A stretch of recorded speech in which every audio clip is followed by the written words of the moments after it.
going on now at O'Reilly Chevrolet. Together, let's drive. O'Reilly Chevrolet. KCUB Tucson, a Cumulus media station, your home for the NFL regular season playoffs and Super Bowl. It's Wildcats Radio 1290.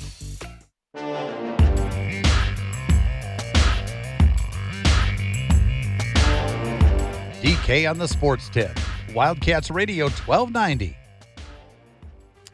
And we're coming to you live from High Corbett Field. Welcome to baseball season. The Arizona Wildcats baseball team is home tonight taking on the Arizona State Sun Devils. This will be the non-conference meeting between the two rivals, and it'll be a 6 o'clock first pitch tonight here at High Corbett Field. Your Arizona baseball team comes in winners of 11 of their last 12 games. You'll remember they started this season with 3 consecutive losses down at that Shriners Children's College Showdown in Arlington, Texas at Globe Life Field, home of the Texas Rangers, losing to Ole Miss 2-1, then getting pounded by Clemson and Louisville. Number 15 Clemson beating the Wildcats 16-5, and then Louisville wrapping it up with a run rule 13-1 victory. And the Wildcats came limping home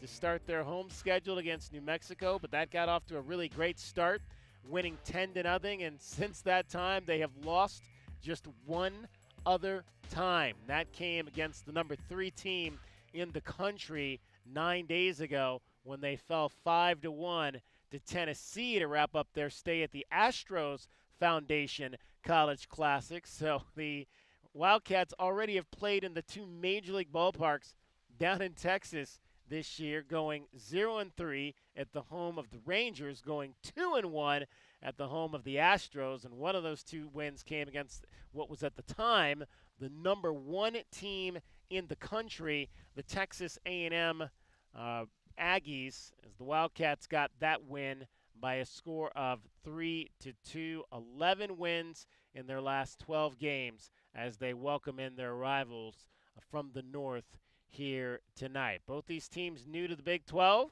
and Big 12 conference play is here as well. This Friday night, things will get going for both of these teams. Should be an exciting weekend here. Arizona will be home. Cincinnati will be the first Big 12 opponent that'll be in here. We may be out here Friday night. We actually hope that we're not here Friday night because that would mean that Arizona basketball will have lost on Thursday if the Wildcats do not play basketball on Friday night. We hope to be back out here for the Big 12 opener, but there is inclement weather supposed to be later in the week. So we'll have to wait and see kind of how Friday plays out. Hey, originally the forecast was rain all day today, and look, there's not a cloud in the sky. Dragon Ball joins me once again down here, and Dragon Ball, there was some concerns, I think, after the Wildcats lost those first 3 games down in Texas, but boy, have they kind of resolved some of those issues, and things are sitting in a nice place here as they get set to go into Big 12 conference play. DK, sometimes the best thing that you can get after you have a long road trip is just some good old home cooking.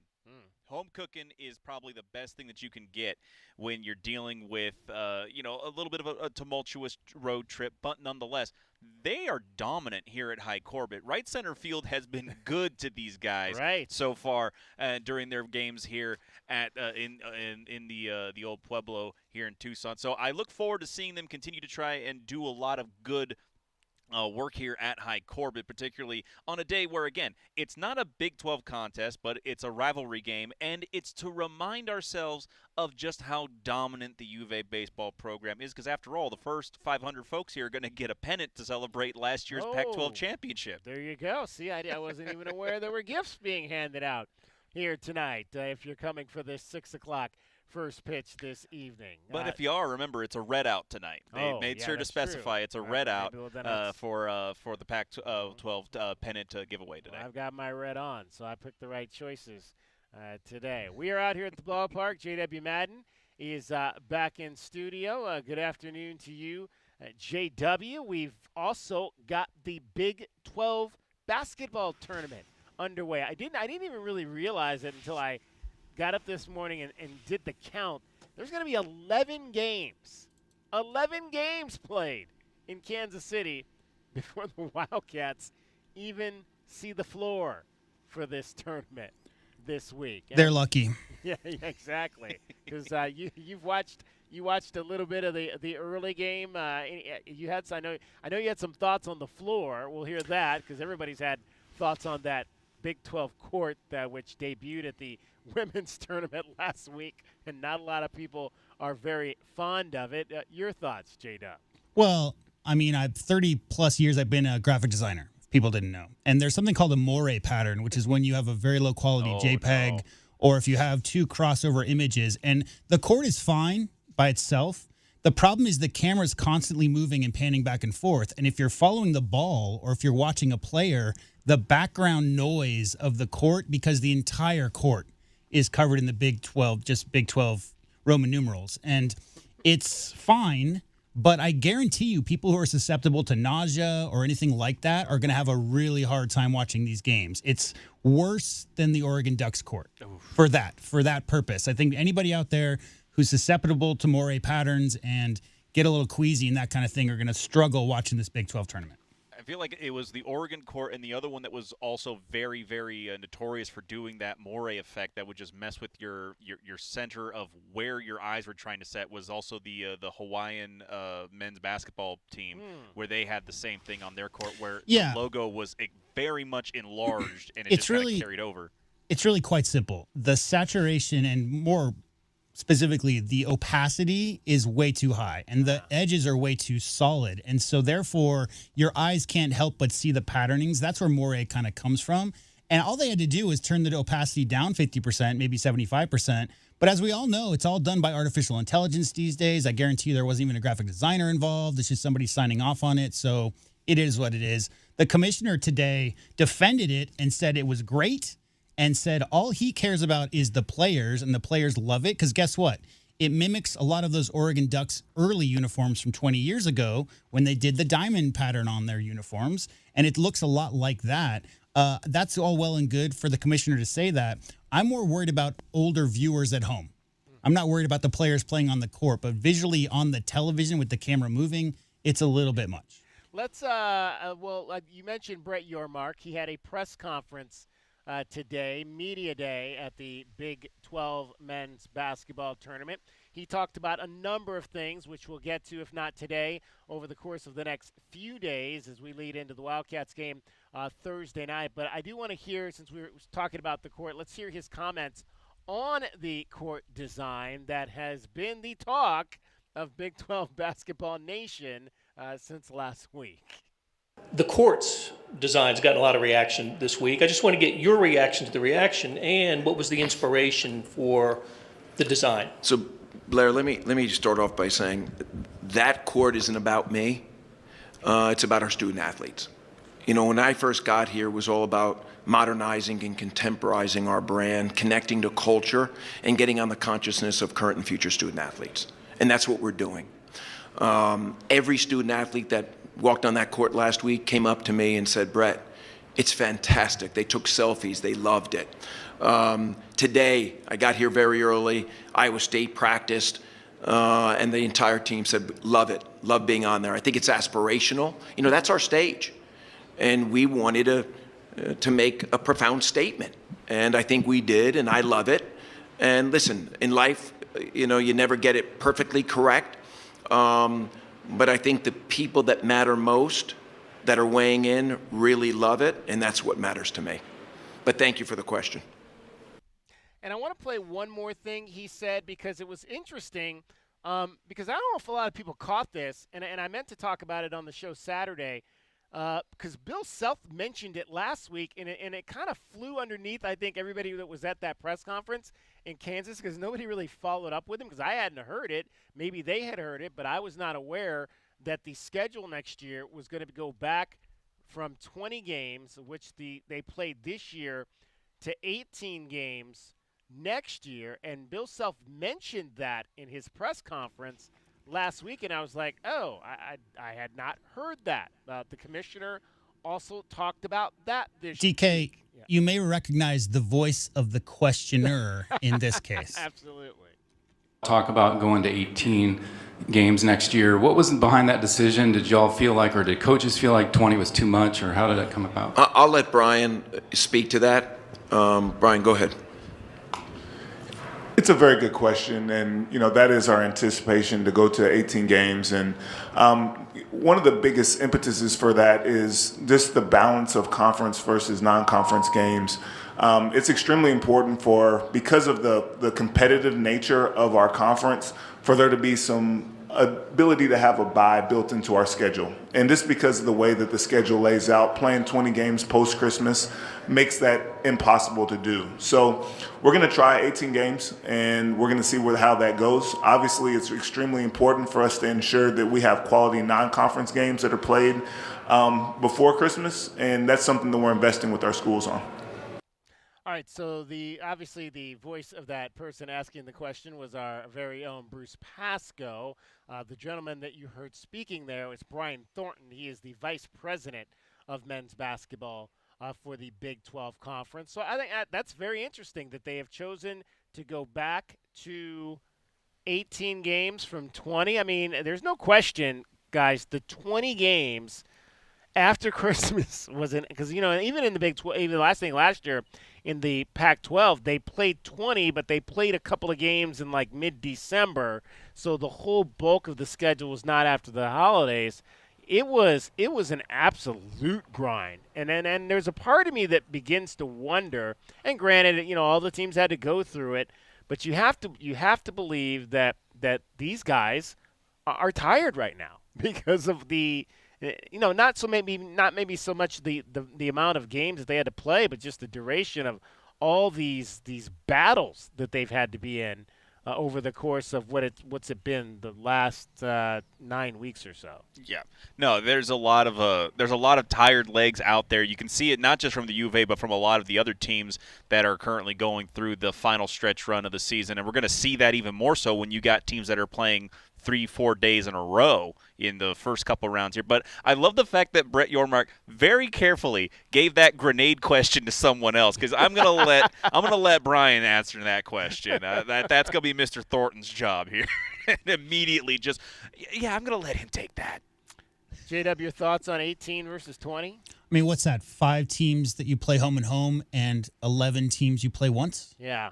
Like, I mean, the problem is logistically, how do you do 16 teams? Well, you have to play 15 other teams. You can't play yourself. Right. So in the Pac-10, it was 9 other teams. You play twice. That's 18 games. That made a lot of sense. But with 16 teams, guys, there's really no clean way to set it up for all those 16 teams to compete evenly, because just take Arizona's final game this year. They didn't get Kansas at home. They only played on the road for their senior night. So there's no balance where you can have it that all 16 teams are going to be happy with the schedule. There's no right way to do it, but I agree with you, DK. I think 20 games when, 9 teams are NCAA tournament worthy, maybe even 10, is a really tough ask. And what you really want to see is a healthy teams make it to Kansas City this week. You really want to see healthy teams make deep runs in March. So, if your goal is to get highly rated television broadcasts in January, I don't know if you're doing it right. So the more games, the better, but to some degree, 20, I think, is just too much. So 18, but how are they going to figure that out to be able to have each team have a balanced schedule where they get enough home games and away games against other quality teams? It's going to be tough. It is. Love your thoughts on it. 520-848-1290, 520-848-1290. What do you think of the Big 12's decision to go back to 18 games next year? I've always thought that they probably need to regionalize this in a way that if you're Arizona, you're playing obviously Arizona State twice. You're playing BYU and Utah twice. You're playing Colorado twice. Maybe you're throwing in Texas Tech into this part of the region, and then you're really only playing some of those schools like Iowa State, Cincinnati, West Virginia, Central Florida, and maybe throw in one of the other Texas schools. You're only really playing them one time annually, but you're playing your region depending on how they wanted to try to carve that up. I'm not that smart to try to figure stuff like that out. We do, DK, have one more question and answer from your mark, which applies if you'd like to hear that. Absolutely. So he was asked about the one-off road trips, which you've talked about quite a bit this season, and this was another grenade question. Let's hear what he had to say. Is there any consideration to doing less, one-game trips for some of these teams? It seemed like that was kind of You're talking about conference travel and schedule? Yeah, exactly. I mean, listen, I can only speak, and I'll defer to Brian, too, my colleague. We're very mindful of the wear and tear and the travel. It's one of our guiding principles when we think about scheduling, making sure that we're very sensitive to that, and that will continue. But, Brian, you might want to speak even further on that. To that point, we always want to be cognizant, as Commissioner said, and we do have, because of the nature of our institutions, we have some situations where we're able to pair trips together for some of our institutions. Think about going to Arizona and Arizona State, or BYU and Utah, or even to Cincinnati and West Virginia because of proximity. So when we have the ability for institutions to go from east to west and play 2 games, that's something we want to take advantage of. For our institutions that are more centrally located, it's easier for them to either go west or east in a 1-game scenario. But we want to definitely be mindful of making sure our student athletes are in as good of a position as possible.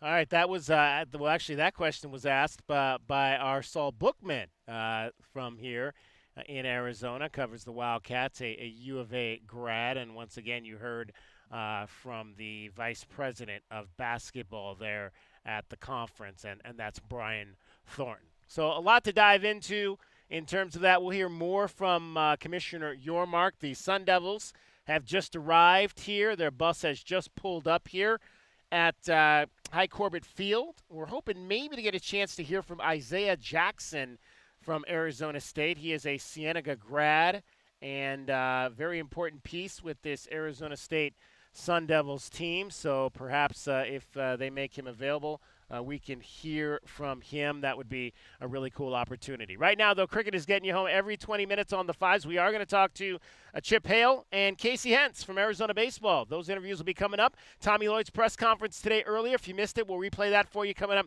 at 3:40. Cricket is getting you home every 20 minutes on the Fives with your traffic and your weather. From the AutoNation Honda and BMW of Tucson Traffic Center, this is your Wildcats Radio 1290 traffic and weather together. With collisions reported, Speedway and Pantano and Speedway, 22nd Street and Harrison, Valencia and Cardinal, and also Swan north of 5th Street. Rain this evening with thunderstorms by the morning. Our lows near 52, 71 partly cloudy tomorrow, and 77 now.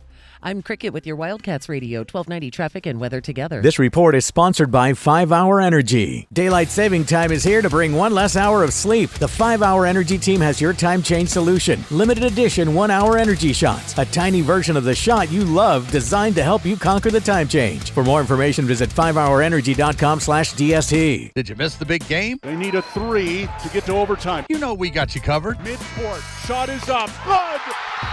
Love has hit a 3. We're going to overtime. Trying to keep it close, and you never give up. I guess that's life in the Big 12. Wildcats Radio 1290. T-Mobile home internet is all about speed, value. What you doing, Zach? I'm rehearsing. There are so many benefits. You got to talk fast. T-Mobile home internet ranks #1 in customer satisfaction for home wireless internet by J.D. Power. Wow, you are good. Try singing it. T-Mobile has price lock. They won't raise your rate on internet. Hulu and Paramount Plus on them. Get T-Mobile home internet all in for just $55 a month with auto pay and any postpaid voice line. Additional terms apply. For J.D. Power 2024 award information, visit jdpower.com/awards.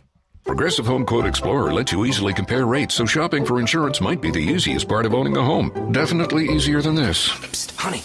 Honey! What? Shh, there's a salesman walking up the driveway. Oh no, he's got a clipboard. What do we do? Get down. Down? On the floor, you... Shoot, did he see us? Why are you breathing so loud? Home ownership isn't easy, but with Progressive's Home Quote Explorer, shopping for home insurance is. Progressive Casualty Insurance Company affiliates and third-party insurers. Comparison rates not available in all states or situations. Prices vary based on how you buy. Sometimes I struggle to get to sleep. My body stopped for the day, but my mind is still running. So I take ZQuil. ZQuil, the world's #1 sleep aid brand, has a range of non-habit-forming products to fit you and your family's needs. Invest in a great night's sleep for the best you tomorrow. I'm awake and ready to take on anything. Better days start with ZzzQuil Nights. Explore our products at ZzzQuil.com. Use as directed. Keep out of reach of children. Our daughter Jessie loves playing detective. A clue. But since we discovered she has sensitive skin, we've been playing detective too. We thought the problem was our puppy. But it was actually our old detergent. Aha. So we switched to Tide Free and Gentle. Tide Free and Gentle provides an excellent Tide clean, and it doesn't leave behind irritating residues like dyes or perfumes, so it's gentle on your skin. Case closed. If it's got to be clean, it's got to be Tide Free and Gentle. Sure do love this time of year. Me too. People smiling at each other, sun is shining. Everybody singing those holiday songs. Holiday songs? We're talking about Alaska vacation season, right? Yeah, but there aren't any Alaska vacation songs. Oh, wait. If you want your AC to last all summer long, with Alaska vacation, it will always blow strong. Like angels from the heavens. Not even close to that. But when Alaskan AC performs our exclusive Alaska vacation, it's primed and prepped for the coming summer heat. And every Alaska vacation comes with our guarantee of no breakdowns all summer long. If you want your AC to last all summer long, with an Alaska vacation, it will always blow strong. Still no angels. But people love singing it. Come on. If you want your AC to last, no. Do we have to sing? Yes. All summer long with an Alaska No. Okay, but don't come crying to me if you Scrooges don't get anything from the Alaska Vacation Bunny. If you want your AC to last all summer long, with an Alaska vacation, it will always blow strong. For 100 years, O'Reilly Chevrolet has been part of the fabric of Tucson, just as our Chevy trucks are part of the fabric of America. With that in mind, we're proud to announce it's officially truck season. And this year we have Motor Trend's Truck of the Year, the all-new Chevy Colorado. Test drive your new Chevy truck on Broadway next to Park Place Mall. Call 747-8000 or check out our entire lineup at O'Reilly.com. Don't miss truck season, going on now at O'Reilly Chevrolet. Together, let's drive. O'Reilly Chevrolet. Download our app. It slaps. Nobody covers Southern Arizona sports like we do. Don't miss out on any of the highlights, stories, and analysis. The flagship home for Arizona Wildcats athletics, Wildcats Radio 1290.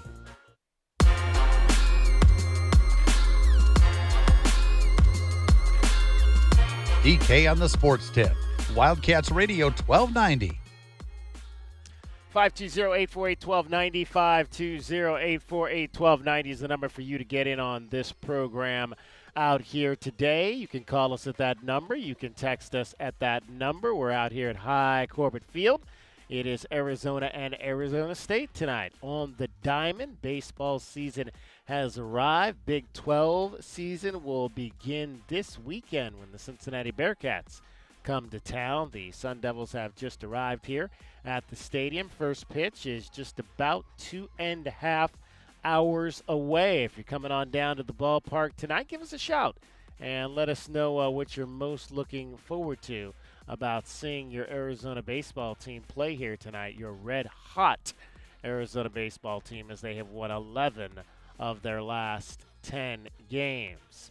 Again, 520-848-1290. We mentioned we're going to hear from Chip Hale coming up, the head coach of your Arizona baseball team. We'll hear from him coming up at about 4:20. It's about an hour from now. Casey Hintz, outstanding, talented reliever for the U of A, will join us at 5:20 as well.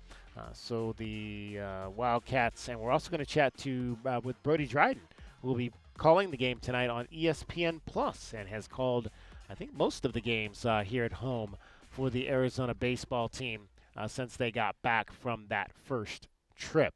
All right, one thing, a piece of news, a lot of news, obviously. We're kind of getting to the end of the basketball season, and we've talked about that on the women's side, there's already 3 coaches who have lost their jobs.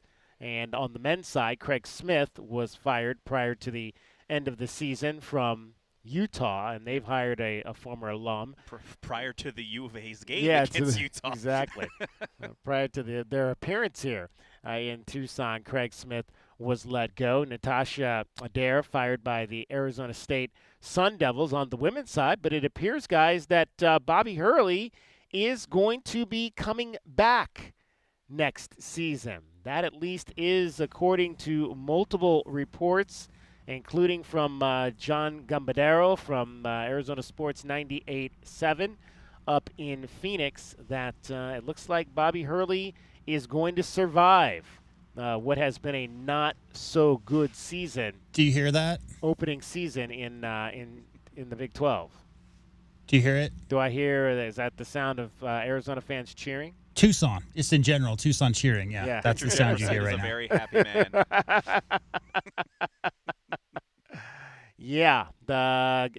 Thoughts on that, guys? I mean, again, there was a lot of injuries that team had to deal with this year. I think there was a lot of excitement coming into the season because they felt like they had one of the better recruiting classes. The signing or the flipping of Josan Sanin from Arizona after Caleb Love made his decision to return and play a senior season, and Josan going up to Tempe to play there instead of playing here. And there was a lot of good feeling, but just a lot of injuries, unfortunately, to keep players that catapulted that season for the Sun Devils. And there's no question. I mean, the team I saw play here a few weeks ago, about 2 weeks ago now, I thought fought really, really hard and did not appear to be a team that had quit on their head coach. And I think that's always a key. And so I'm not surprised that Bobby Hurley gets at least one more season in Tempe. Well, again, the team may not have quit, but we know that there was one player who particularly quit on the team with the dismissal. BJ, So the thing is that you mentioned about the great recruiting class they brought in. When you have to dismiss a player and you have a lot of guys that get injured, and then you got to wonder about, okay, how do we reload for next season? How many of those guys are going to stick around for another year of potential reloading or getting some new guys, some fresh legs in there that'll probably take some other guys' jobs? Then there'll be another question entirely. This offseason for him is going to be very telling. If he can go ahead and do this reload thing again with the same promise as this season's incoming roster had, then maybe he's got a shot. But if there's a lot of turmoil, a lot of turnover, and a lot of players deciding that they don't want to be around for what Bobby's got planned, then you really got to go and see how into it is Bobby going to be, especially if he's going to go into the season not having a new contract on the last year of his deal. Thoughts straight up on that? I mean, I've always rooted for Arizona State to have a quality basketball team, and that's because they've always been Arizona's travel partner. And the days of going to schools like the Oregon schools when they were both good, having Oregon Ducks be able to rest all their starters against ASU so they can be prepared for the Saturday game against Arizona is a big part of our lifetimes as Arizona basketball fans. We see that time and time again. So I'm not here to want to see Arizona State go 0-34 on the season. I'd rather have them be competitive. And if you look at his first few years there, the style, I mean, it's a Kelvin Ifon style of basketball. They used to run 4 guards. That's where the whole Guard U T-shirts came about. And the style that he played when he does have quality guards, it's an appealing style to watch, will bring fans into the building. As Dragon Ball said, the issues with injuries this season has really been why they have that record that they do. They have not had as good a season as they had based on the talent that they had on the roster. I like Bobby Hurley as a coach. I'd like to see him be successful, whether that's at ASU or someplace else. Whether they should bring him back next year, I mean, that's really to do with they have a new AD, right? So if their goal is to hire their own person, Bobby's been there now for 9-10 years, something like that. As the question always is, DK, what's the expectations, right? I mean, are they expected to finish top 6, top 10 in the conference in order for them to be a successful team? I don't know. I don't know what's going on behind the scenes for the athletic department as far as what ASU needs to be as a men's basketball program, because they've made it to maybe 10 NCAA tournaments in my lifetime, right? Like, that's not a consistently good program to begin with.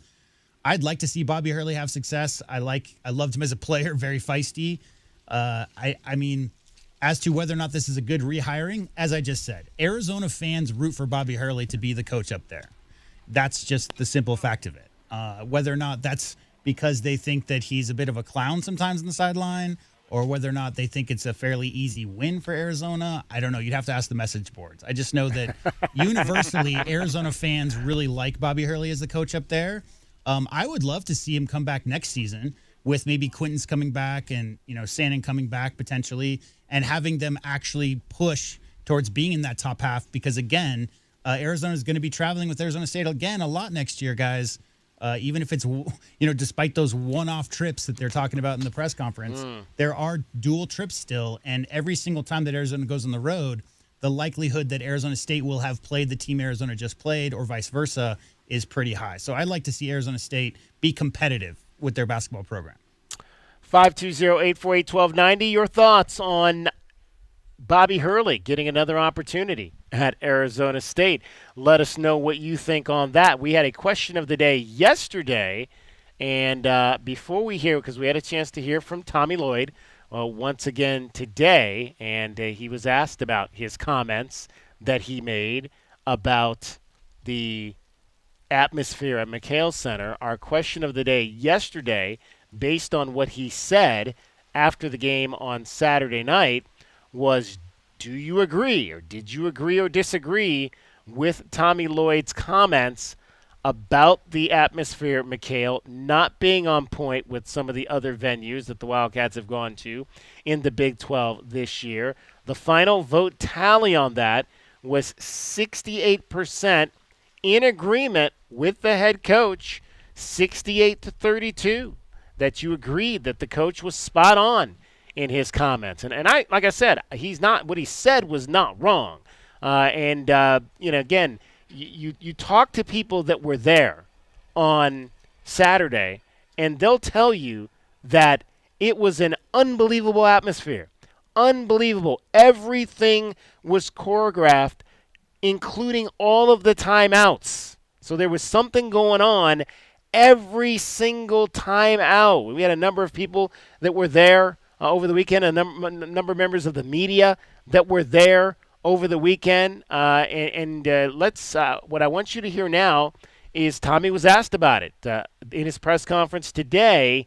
Here's what he had to say about his comments that he made after the game on Saturday. It was something said in the moment, and here's the deal. Arizona is special. Everyone knows I love it here.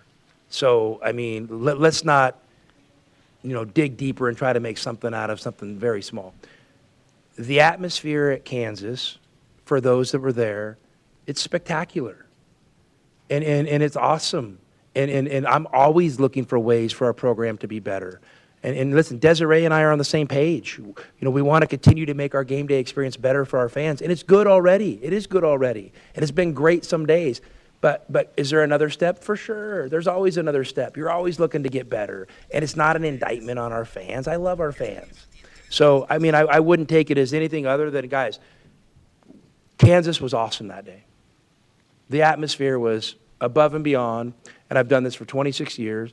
It's one of the coolest experiences I've ever had coaching. And usually I'm pretty meh on any of those atmospheres. I'm like, I just want to play the game, and that's what I care about. I care about my team, the game, and trying to be successful there. The extras, but their deal was really cool that day. And I think we have a chance. We're really close at Arizona. I think if we're intentional and we could find a way to take a few next steps, I think it would be awesome for everybody. And I think our fans would love it even more. And it would enhance our program even more. So, my deal is, why don't we look at it as an opportunity to get better? I don't think there's anything wrong with that. That sounds like, guys, a head coach. A head coach who knows how to coach up his players, and now a head coach who is coaching up his fan base. He wants his players to get better every single year. He wants his fan base to get better every single year. I kind of said something similar to that, if I'm not mistaken, that it was just the fact of, listen, certain fans are going to go ahead and get angry about what the comments were. Some of them don't like being coached up hard. And Tommy's a hard-nosed coach. He's going to go ahead and get into some guys' grill and say, you got to do better about this, that, and the other. He's had so many conversations, I'm sure, with his guys on the team, between Caleb Love, Anthony Del Orso, Henry Vasar, all these guys that have started off a little bit on one side of the coin, and now we're seeing them develop into something different because he's a hard coach and he's willing to try to pull something out of his guys. If he's trying to pull something out of the fan base, hey, that's his prerogative. When's the next game? The next game is November something. That's awesome. So what are we pulling things out of what now? Like, it's March 11th. Like, what, the next game in McKale is 6 months from now. Very true. So coach us up then. There you go. There's a lot of work to be done between now and November. Bunch of folks commented on our Facebook page about this subject yesterday when we posted our question of the day. DW, he's all over the place. He's on our Facebook page. He also will text us from time to time. He said, McKale is slowly losing its luster and reputation as a tough place to come into and get a win. Richie Benner said, Coach is spot on. Jesus Alvarez, yes, I agree with Coach. William Jones, yes. Also on Coach's comments there. Judy Ann Redmond, yes, I agree with Coach. Casey Woods, yes. So again, even though it seemed like early on, in particular Sunday, there was a lot of pushback against the head coach in these comments, the majority of the people, it seems like, since then are on board with what Tommy has to say. And now the question, and apparently I've been told that there is a 16-person fan committee now that has been put together by the athletic department, a fan council that held its first meeting. I think might have even been prior to the final game of the season. And so there are steps being taken to get feedback from folks that are in the building, and hopefully some of those things will be put in place moving forward. Somebody asked a very interesting question today to me, and that was, what are the traditions? What are the traditions at McKale Center? What are they? We can talk more about that straight ahead. DK on the Sports Tip. We'll let you hear the full coach's comments coming up. We're live at High Corbett Field. Brody Dryden is going to join us. Chip Hale is going to join us. Casey Hintz is going to join us. And the Sun Devils are here. It's a red out tonight for Arizona State. The first night of the Territorial Cup Series. 4 games to get 3 and get the point for this year. You're listening to Wildcats Radio 1290. Cricket is getting you home every 20 minutes on the 5s with your traffic and your weather. From the AutoNation Honda and BMW of Tucson Traffic Center, Wildcats Radio 1290 traffic and weather together. Collisions that are reported: Sandario south of McGee, Swan north of 5th Street, Valencia and Cardinal, 22nd Street and Harrison, and also Speedway and Pantano. Road work on Sunrise Drive west of Savino Canyon through the end of this month.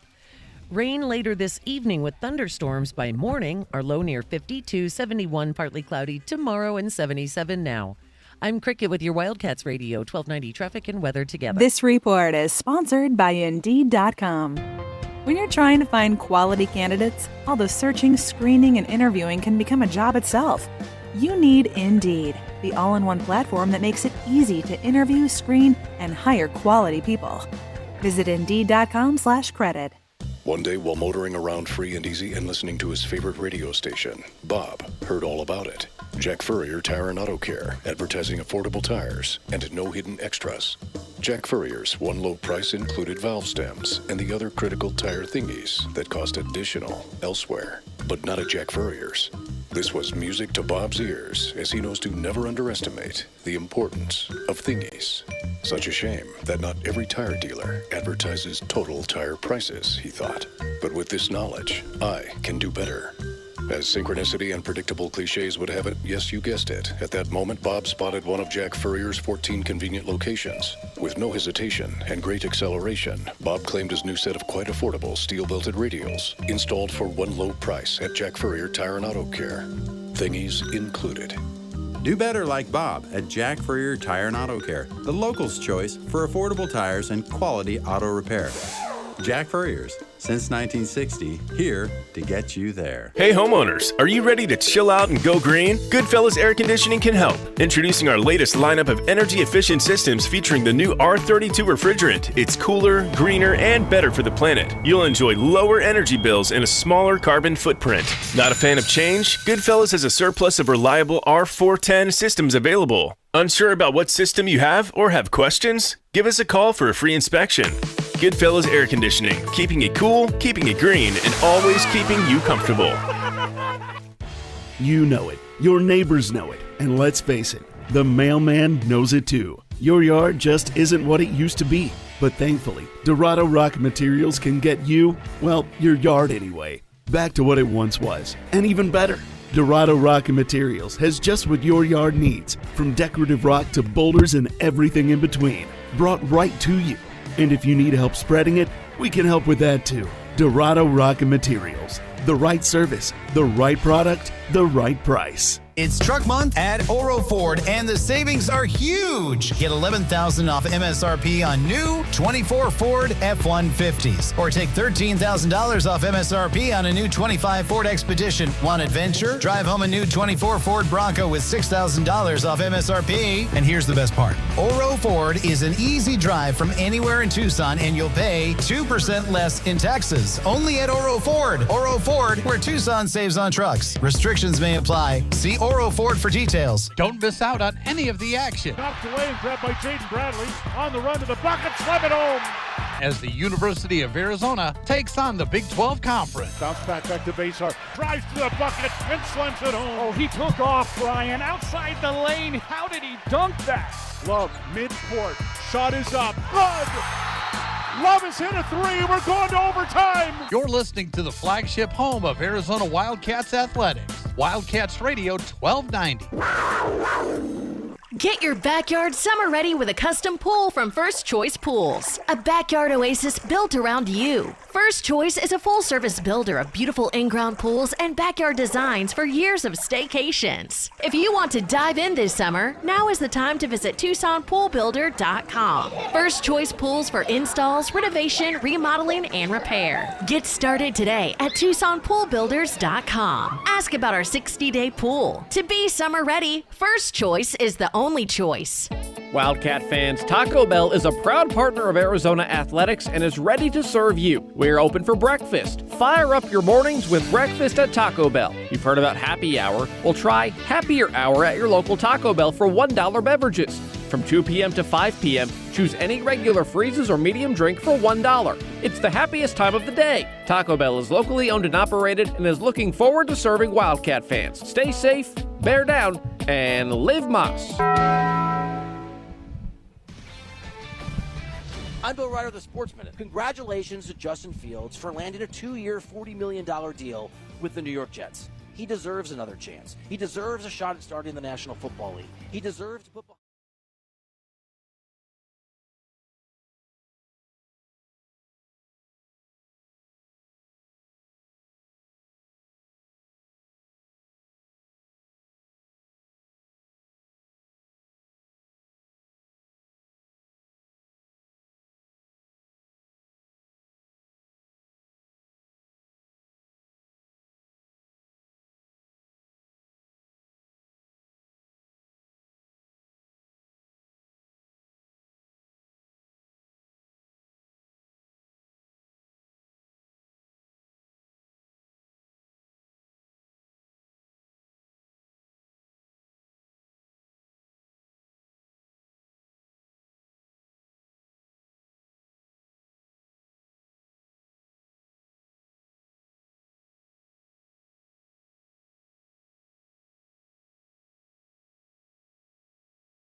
DK on the Sports Tip. Wildcats Radio 1290. Coming to you live from High Corbett Field. It is Arizona baseball night here in southern Arizona. Wildcats 11-4 versus their in-state rivals, the Arizona State Sun Devils, who are 12-4. This is the non-conference game that the two play every year. They used to play 5 times. They would play 3 conference games and 2 non-conference games. Splitting those, they would do the wherever the series was, and this year the conference series is in Tempe, so they would play the 2 non-conference games at the other site.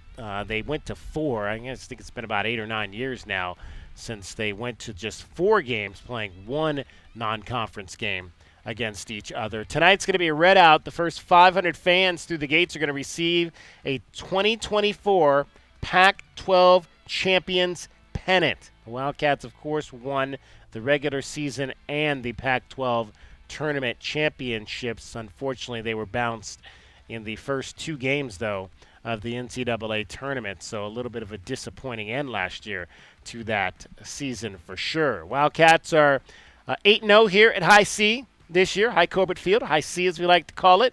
They're coming off a 4-game sweep this past weekend of the Pepperdine Waves, and Tuesday's game will be the final tune-up, tonight's game, the final tune-up before the start of Big 12 play, which will be this weekend against the Cincinnati Bearcats. So there you go. All right, you had a chance to hear a little bit from Tommy Lloyd. Let's hear Tommy Lloyd's full comments, short press conference today before the team hopped on the plane to head to Kansas City. We were there for it. We brought it to you live, as we always do right here on Wildcats 1290. Let's hear from the head coach of your Arizona men's basketball team, Tommy Lloyd.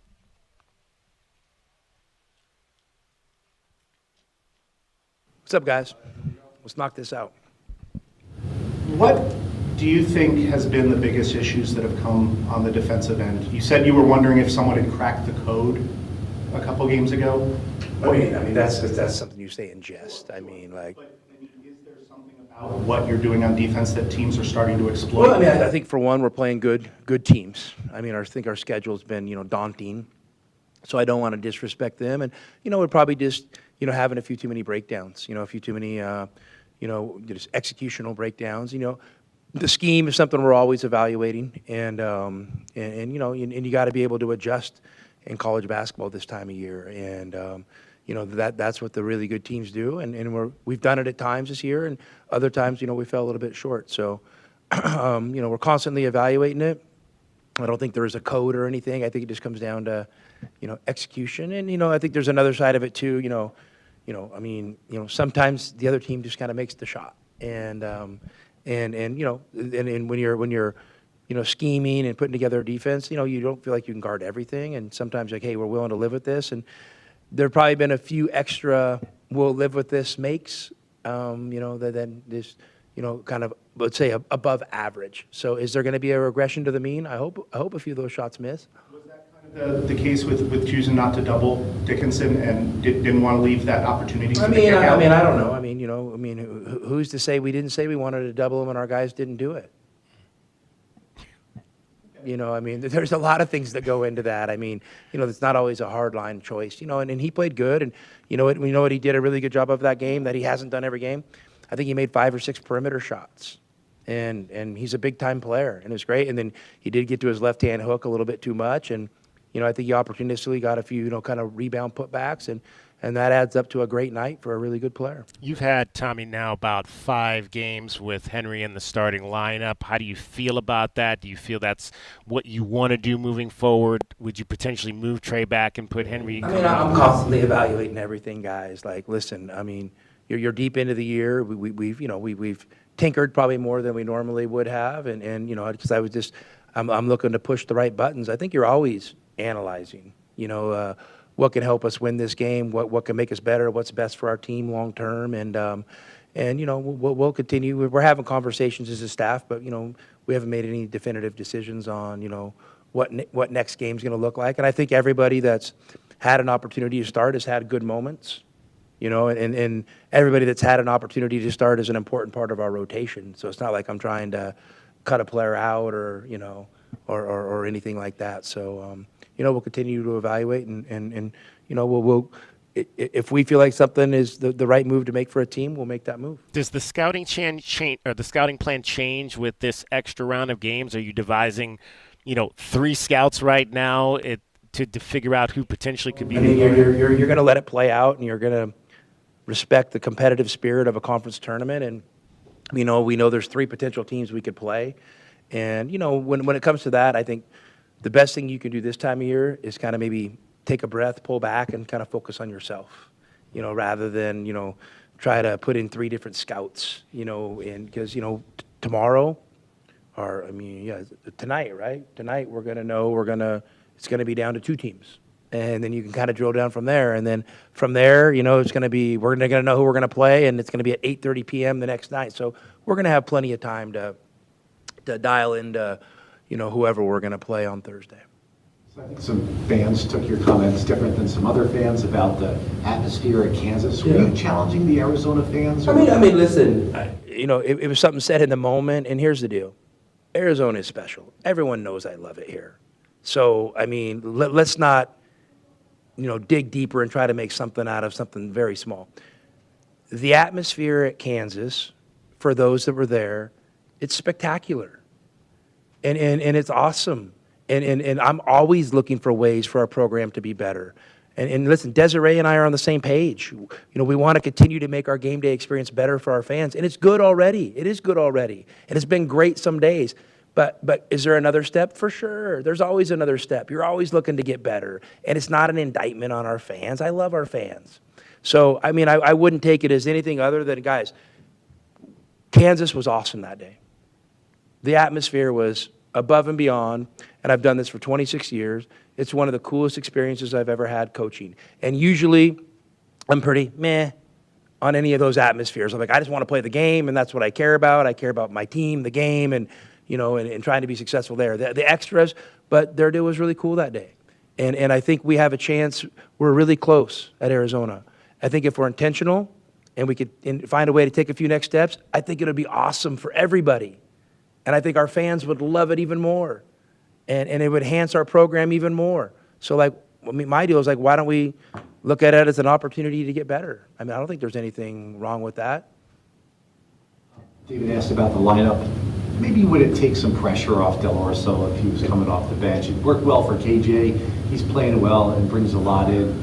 You might take the pressure off. For sure. But guys, you're 30-some games into a season. And you just played at Kansas, who's a good team, one of the hardest places to play in the country. With 2 minutes to go, it's a 2-point game. So, I don't know. Maybe that's the starting lineup or maybe not. Maybe just down the stretch, find a way to not give him 2 offensive rebounds.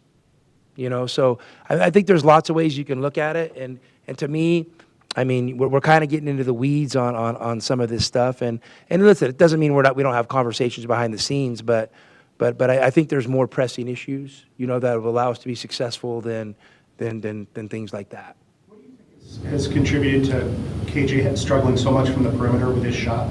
Is the wrist? His wrist was a legitimate injury. I think it's getting better now, and it's a little bit of it's just, I hope there's I think he's a better shooter than his numbers have shown. I think he's shown me that in practice and last year. And, you just hope, you hope you get a little bit of an uptick here down the stretch. And, but that being said, he impacts the games in a lot of ways. So we're gonna keep hanging with it. What did you like about Trey's confidence in that game? I thought Trey came up. Obviously, he made a few shots, shot the ball well. I just thought he was assertive, and I think, when he struggled at times this year, he's kind of been caught in between a little bit. And I think at Trey's size and at this level, I think you have to have a little bit of a go for it mentality, and I think at Kansas he went for it. And I was talking to the staff and we were talking. Trey's a guy who, over the course of his career has played big in big games. So I'm always going to give him an opportunity in those games, and I thought he was great. And I thought he was a real difference maker for us, in the second half of that game especially.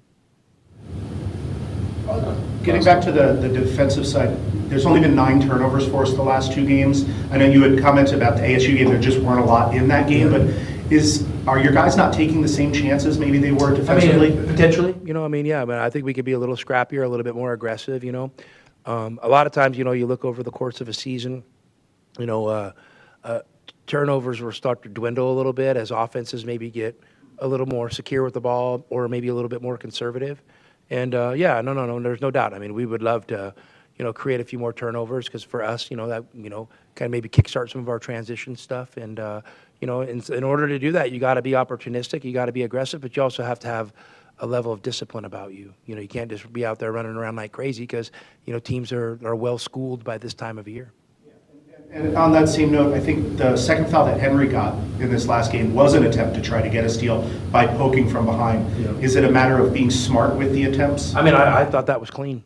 I thought that was a great play. So I mean, I don't know. Do it again. Maybe they call that 1 out of 10 times. I thought that was a pretty smart play on his part. All right, that is the head coach of your Arizona Wildcats, Tommy Lloyd, a little bit earlier today. He said something he said a number of times over the course of the last few weeks, and we'll see if we can maybe dive into that a little bit later today, if not tomorrow. But we've got much more coming up for you in our 4 o'clock hour. We're going to chat with Chip Hale. He is the head coach of your Arizona baseball team. Brody Dryden is going to join us. He's calling the games on ESPN+. Dragon Ball is here with me. He's got everything happening in sports here in Southern Arizona and around the world. Well, again, Arizona men's basketball will go ahead and have a little bit of ways to go before they play on Thursday, but the team is preparing for their trip to Kansas City to the Big 12 tournament, and with their opponent's identity still in the air, Tommy says that the team is going to make sure to be ready for whoever it is that they tip off against on Thursday. You're going to let it play out, and you're going to respect the competitive spirit of a conference tournament, and we know there's 3 potential teams we could play, and when it comes to that, I think the best thing you can do this time of year is kind of maybe take a breath, pull back, and kind of focus on yourself, rather than, try to put in 3 different scouts, because, tomorrow, tonight, right? Tonight we're going to know it's going to be down to 2 teams. And then you can kind of drill down from there. And then from there, it's going to be, we're going to know who we're going to play, and it's going to be at 8:30 p.m. the next night. So we're going to have plenty of time to dial into whoever we're going to play on Thursday. Again, the game that the Cats will be watching tonight, for the first of 2 that they have to watch to see who they play, will be between UCF and Utah in the first round's nightcap for the Big 12 tournament. And some more moves for the Cardinals as the NFL's free agent period continues. They elect to re-sign wideout Zay Jones to a new 1-year contract, adding another defensive piece by bringing in former Bengals linebacker Akeem Davis-Gaither on a 2-year deal worth reportedly $11 million, and a new backup quarterback potentially for Kyler Murray, as the Cardinals also have signed former Patriots quarterback Jacoby Brissett. And talking about quarterbacks, the carousel continues this offseason. Former Giants and Vikings quarterback Daniel Jones has now taken a 1-year deal for $14 million to Indianapolis. Jones is now expected to go ahead and compete with Anthony Richardson for their starting job after Anthony Richardson struggled with consistency for the Colts this last season. And I'm Dragon Ball with your 2020 Sports Update on Wildcats Radio 1290. From the AutoNation Honda and BMW of Tucson Traffic Center, this is Wildcats Radio 1290 Traffic and Weather Together. Collisions reported Speedway and Country Club, and backups on westbound Speedway at Country Club. Sandario south of McGee, and also Valencia and Cardinal. Broadway and Rosemont, traffic signals malfunctioning. Rain later this evening with thunderstorms by morning. Lows near 52, 71 partly cloudy tomorrow, and a 76 now. I'm Cricket with your Wildcats Radio, 1290 Traffic and Weather Together. This report is sponsored by 5-Hour Energy. Daylight saving time is here to bring 1 less hour of sleep. The 5-Hour Energy team has your time change solution. Limited edition 1-hour energy shots. A tiny version of the shot you love, designed to help you conquer the time change. For more information, visit 5hourenergy.com/DST. Don't miss out on any of the action as the University of Arizona takes on the Big 12 Conference. Going for Lewis, and KJ slams it home for 2. Timeout. You're listening to the flagship home of Arizona Wildcats Athletics. Wildcats Radio 1290. All right, she's inside. Are you good? Yeah. It's just, she's my baby girl, I do, and ceramic coating was a good choice. Oh, she's beautiful. Yep, I know. Recon Auto Detailing. Enhance or restore your baby to her former glory with paint recondition, ceramic coating, paint protection, tinting, and more for full protection of your vehicle inside and out. New cars, old cars, we love them all. Recon Auto Detailing, 3829 North Oracle Road, Tucson. ReconDetail.com. My heat and air were in a state of disrepair. Most plumbing problems start with a 4-letter word: drip, leak, clog. Whatever your plumbing problem might be, you can trust Picture Rock's Cooling, Heating, and Plumbing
1290.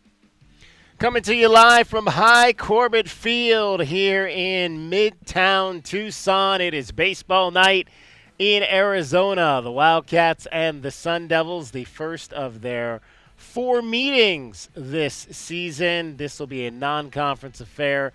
The Big 12 Conference Series will be up in Tempe this year between these two teams, and it will take place for you a little bit later on in the year. 12-4 the record so far for the Arizona State Sun Devils as they come in here. They have won 5 consecutive games.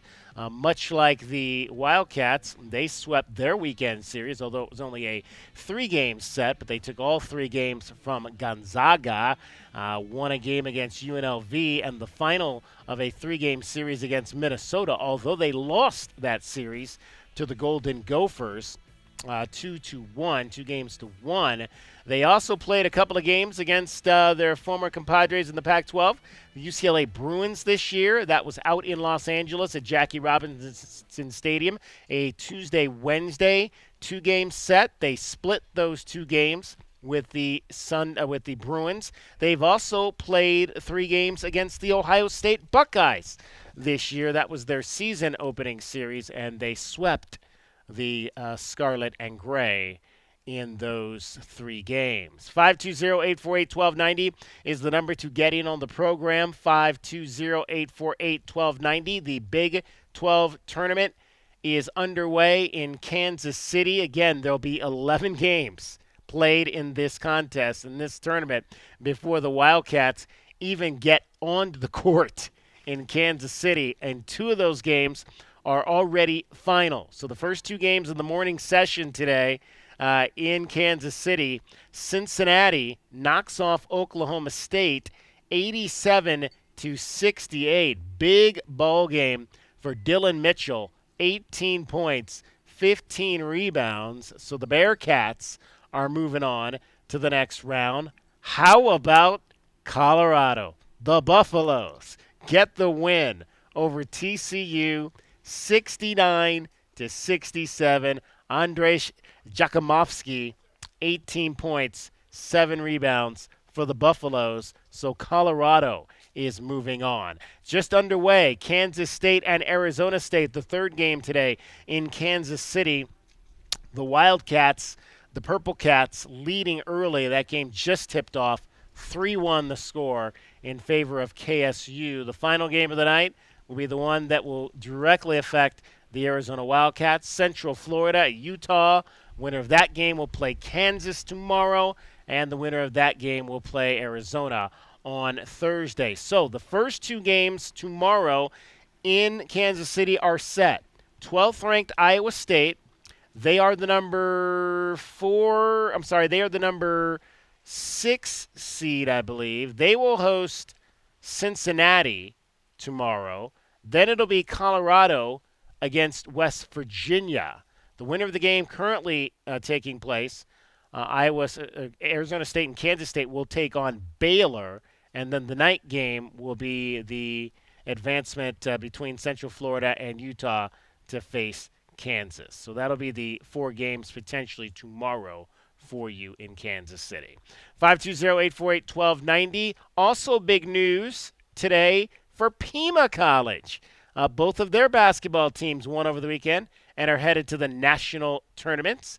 The men are the number 1 seed. The women got a 6 seed. We were out at Pima College up on West Anklam Road earlier today for their selection tournament parties that they had for both the men's and women's basketball teams. Let's hear from their star player, Kylie Sowers-Miller, first. Her reaction to the Aztecs getting a 6 seed for the national tournament. 9 straight wins at the end. How's that make you feel? Good. It was good. It was, I could say we definitely needed it especially knowing we had a tough competition coming from Scottsdale and Mesa. And so I think it just felt great, and that's what the boost we needed to go right into nationals. So do you think this 9 wins in a row gives you that momentum to go into this tournament? Yes, I definitely think by the end of this tournament we are going to be 13, the next 13 straight wins. What was your thoughts when your bracket came out? It definitely was interesting. I thought we would have been higher than what we got, but obviously we were happy to be at least top 10, and we were ready just to work on what we needed to do. What do you think the team has to do to win that tournament? We just need to play how we've been playing the last 9 games. I mean, we've proven to beat the number 3 team in the country twice in a row, and Scottsdale ranked number 25, and so I feel like just having those ranked teams in our way and actually beating them and winning the region helps us win for nationals. So how do you feel right now? I feel amazing. Having the bracket come out and us just not being at large bid again like last year, and having just a relaxed and like, oh, we made it type of vibe.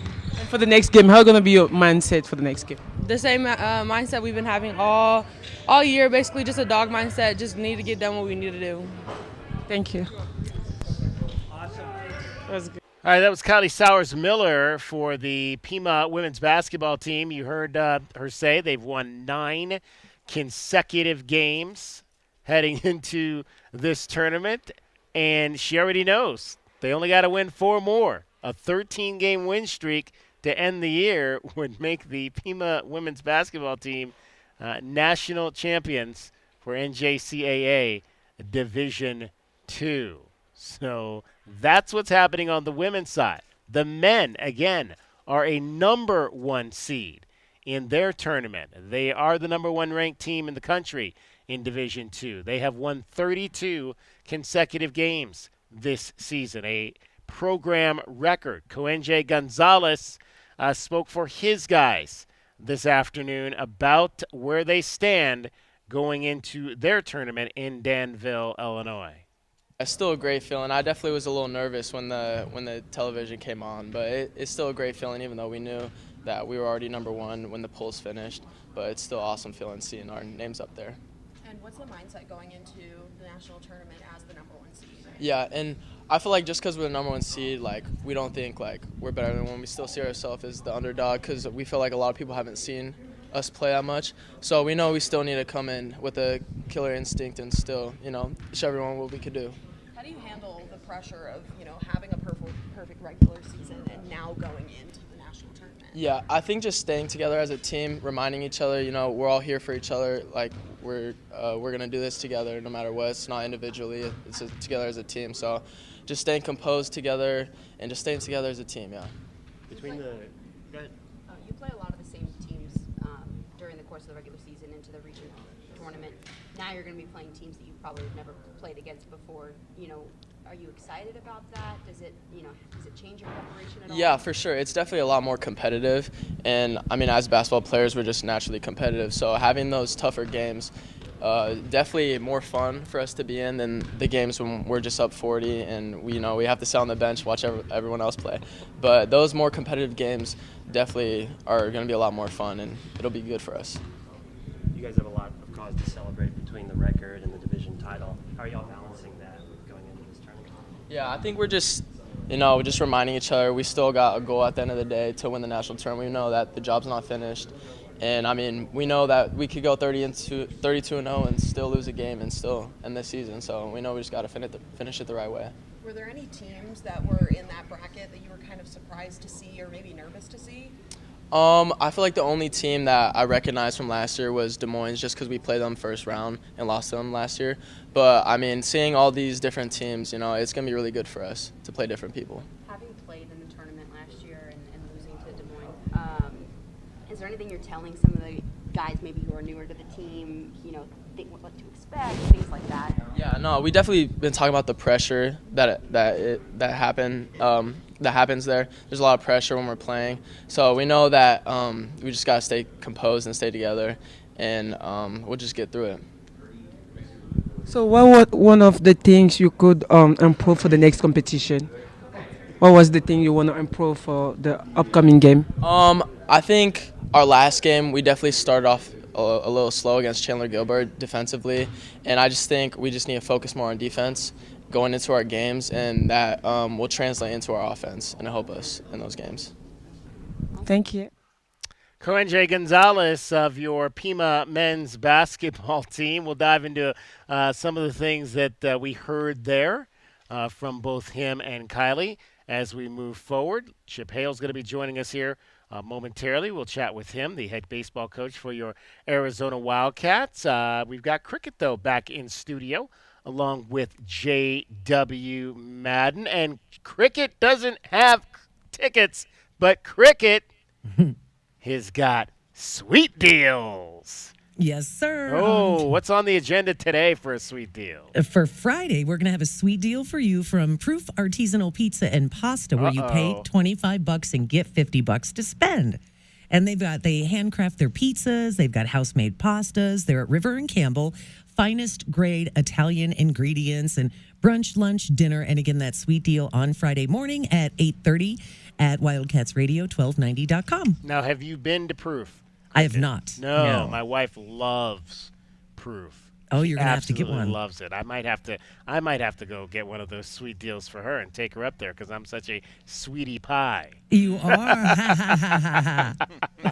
They have a really good. I'm not into the pizzas because I don't do pizza. I don't do cheese. Weird. But they've got a really good chicken piccata. Have you ever had chicken piccata? Nope. No. No. You don't eat Italian much or no? Are you an Italian fan? I like pizza, but that's about as Italian as I want to get. Yeah. maybe a seafood Alfredo, but that's about as far into it as I get. That's fair. No chicken marsala or anything like lasagna. I don't eat lasagna. You don't eat lasagna? I do enjoy lasagna. I think that's good. All Yeah. Right. Do you cook any of it or no? No. No. And let's be honest, I've seen too many videos now where people are trying to skip on the chicken parm and they're doing it with dinosaur nuggets. That's what I'm talking about. All right, so $50 gift certificate for $25 to Proof. David Kelly's wife's favorite, her favorite restaurants, Kathy Kelly. If you want to find out what it's all about, just you can text her. I believe it's c.cooked on the Twitter, and she'll tell you all about Proof Restaurant. $50 for $25. That is 8:30 a.m. on Friday morning right here on Wildcats Radio 1290. Cricket, it's an absolutely another. It was supposed to rain today, but there's not a cloud in the sky. Oh, it's coming. Oh, it's coming. It's coming. Okay, when's it coming? Is it like I heard Friday might not be too good, but tonight into tonight. tomorrow. That's right, tonight. Yes, I did hear that it would be later tonight. So there we go. At least it's going to hold off. Hopefully, it'll hold off for the entirety of the baseball game here tonight with first pitch at 6 o'clock. We've got a red out right now. Cricket is not a lot of traffic around here. We do have a lot of school buses because although it's spring break for a lot of schools in the area, they are having a baseball tournament here on the Reed Park grounds. So a lot of school buses hanging around. Cricket, though, will get you home and through navigating all those yellow school buses as she does every 20 minutes on the fives with your traffic and your weather. And from the AutoNation Honda and BMW of Tucson Traffic Center, it's Wildcats Radio, 1290 Traffic and Weather together. Speedway and Country Club. Country Club and Speedway collision there. Slowing at the intersection, though, mostly on westbound Speedway at Country Club. Broadway and Rosemont. Rosemont and Broadway traffic signals malfunctioning and road work continuing on Grant Road, east of Country Club to east of Alvernon Way. Rain coming later this evening with thunderstorms by early morning, lows near 52. 71 partly cloudy tomorrow and 76 now. I'm Cricket with your Wildcats Radio, 1290 Traffic and Weather together. This report is sponsored by Wendy's Breakfast. Freshen up your morning with Wendy's Breakfast, like a breakfast Baconator, or a grilled sausage breakfast burrito, or even a Honey Buddy. Ready for a fresh wake-up call? Gotta be Wendy's. At participating U.S. Wendy's. The jungle has moved afternoon, so grab your best Tucson tuxedo and join us on the Jim Rome Show weekdays from noon till 3 p.m. right here on the flagship home of your Arizona Wildcats, Wildcats Radio 1290. It's Truck Month at Oro Ford, and the savings are huge. Get $11,000 off MSRP on new 24 Ford F-150s. Or take $13,000 off MSRP on a new 25 Ford Expedition. Want adventure? Drive home a new 24 Ford Bronco with $6,000 off MSRP. And here's the best part. Oro Ford is an easy drive from anywhere in Tucson, and you'll pay 2% less in taxes. Only at Oro Ford. Oro Ford, where Tucson saves on trucks. Restrictions may apply. See Oro Ford for details. Hey homeowners, are you ready to chill out and go green? Goodfellas Air Conditioning can help. Introducing our latest lineup of energy-efficient systems featuring the new R32 refrigerant. It's cooler, greener, and better for the planet. You'll enjoy lower energy bills and a smaller carbon footprint. Not a fan of change? Goodfellas has a surplus of reliable R410 systems available. Unsure about what system you have or have questions? Give us a call for a free inspection. Goodfellas Air Conditioning, keeping it cool, keeping it green, and always keeping you comfortable. Get your backyard summer ready with a custom pool from First Choice Pools. A backyard oasis built around you. First Choice is a full-service builder of beautiful in-ground pools and backyard designs for years of staycations. If you want to dive in this summer, now is the time to visit TucsonPoolBuilder.com. First Choice Pools for installs, renovation, remodeling, and repair. Get started today at TucsonPoolBuilders.com. Ask about our 60-day pool. To be summer ready, First Choice is the only choice. Why pay more for prescriptions? Stop overpaying and start saving with SingleCare. It's easy. Find your prescription on SingleCare.com, show the coupon at the pharmacy, and start saving. SingleCare works at pharmacies nationwide and is completely free to use, whether you have insurance or not. So the next time you fill a prescription, check SingleCare to make sure you're getting the best price. Take control of your prescription costs. Go to SingleCare.com or download the free app today.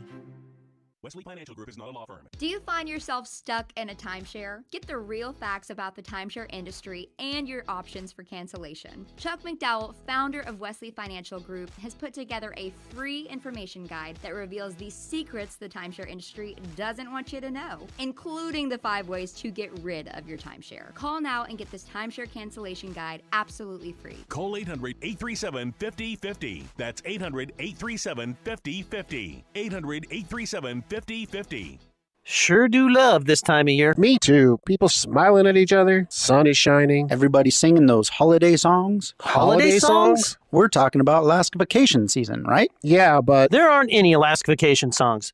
Oh, wait. If you want your AC to last all summer long, with an Alaska vacation, it will always blow strong. Like angels from the heavens. Not even close to that. But when Alaskan AC performs our exclusive Alaska vacation, it's primed and prepped for the coming summer heat. And every Alaska vacation comes with our guarantee of no breakdowns all summer long. If you want your AC to last all summer long, with an Alaska vacation, it will always blow strong. Still no angels. But people love singing it. Come on. If you want your AC to last... No. Do we have to sing? Yes. All summer long with an Alaska No. Okay, but don't come crying to me if you Scrooges don't get anything from the Alaska Vacation Bunny. If you want your AC to last all summer long, with an Alaska vacation, it will always blow strong.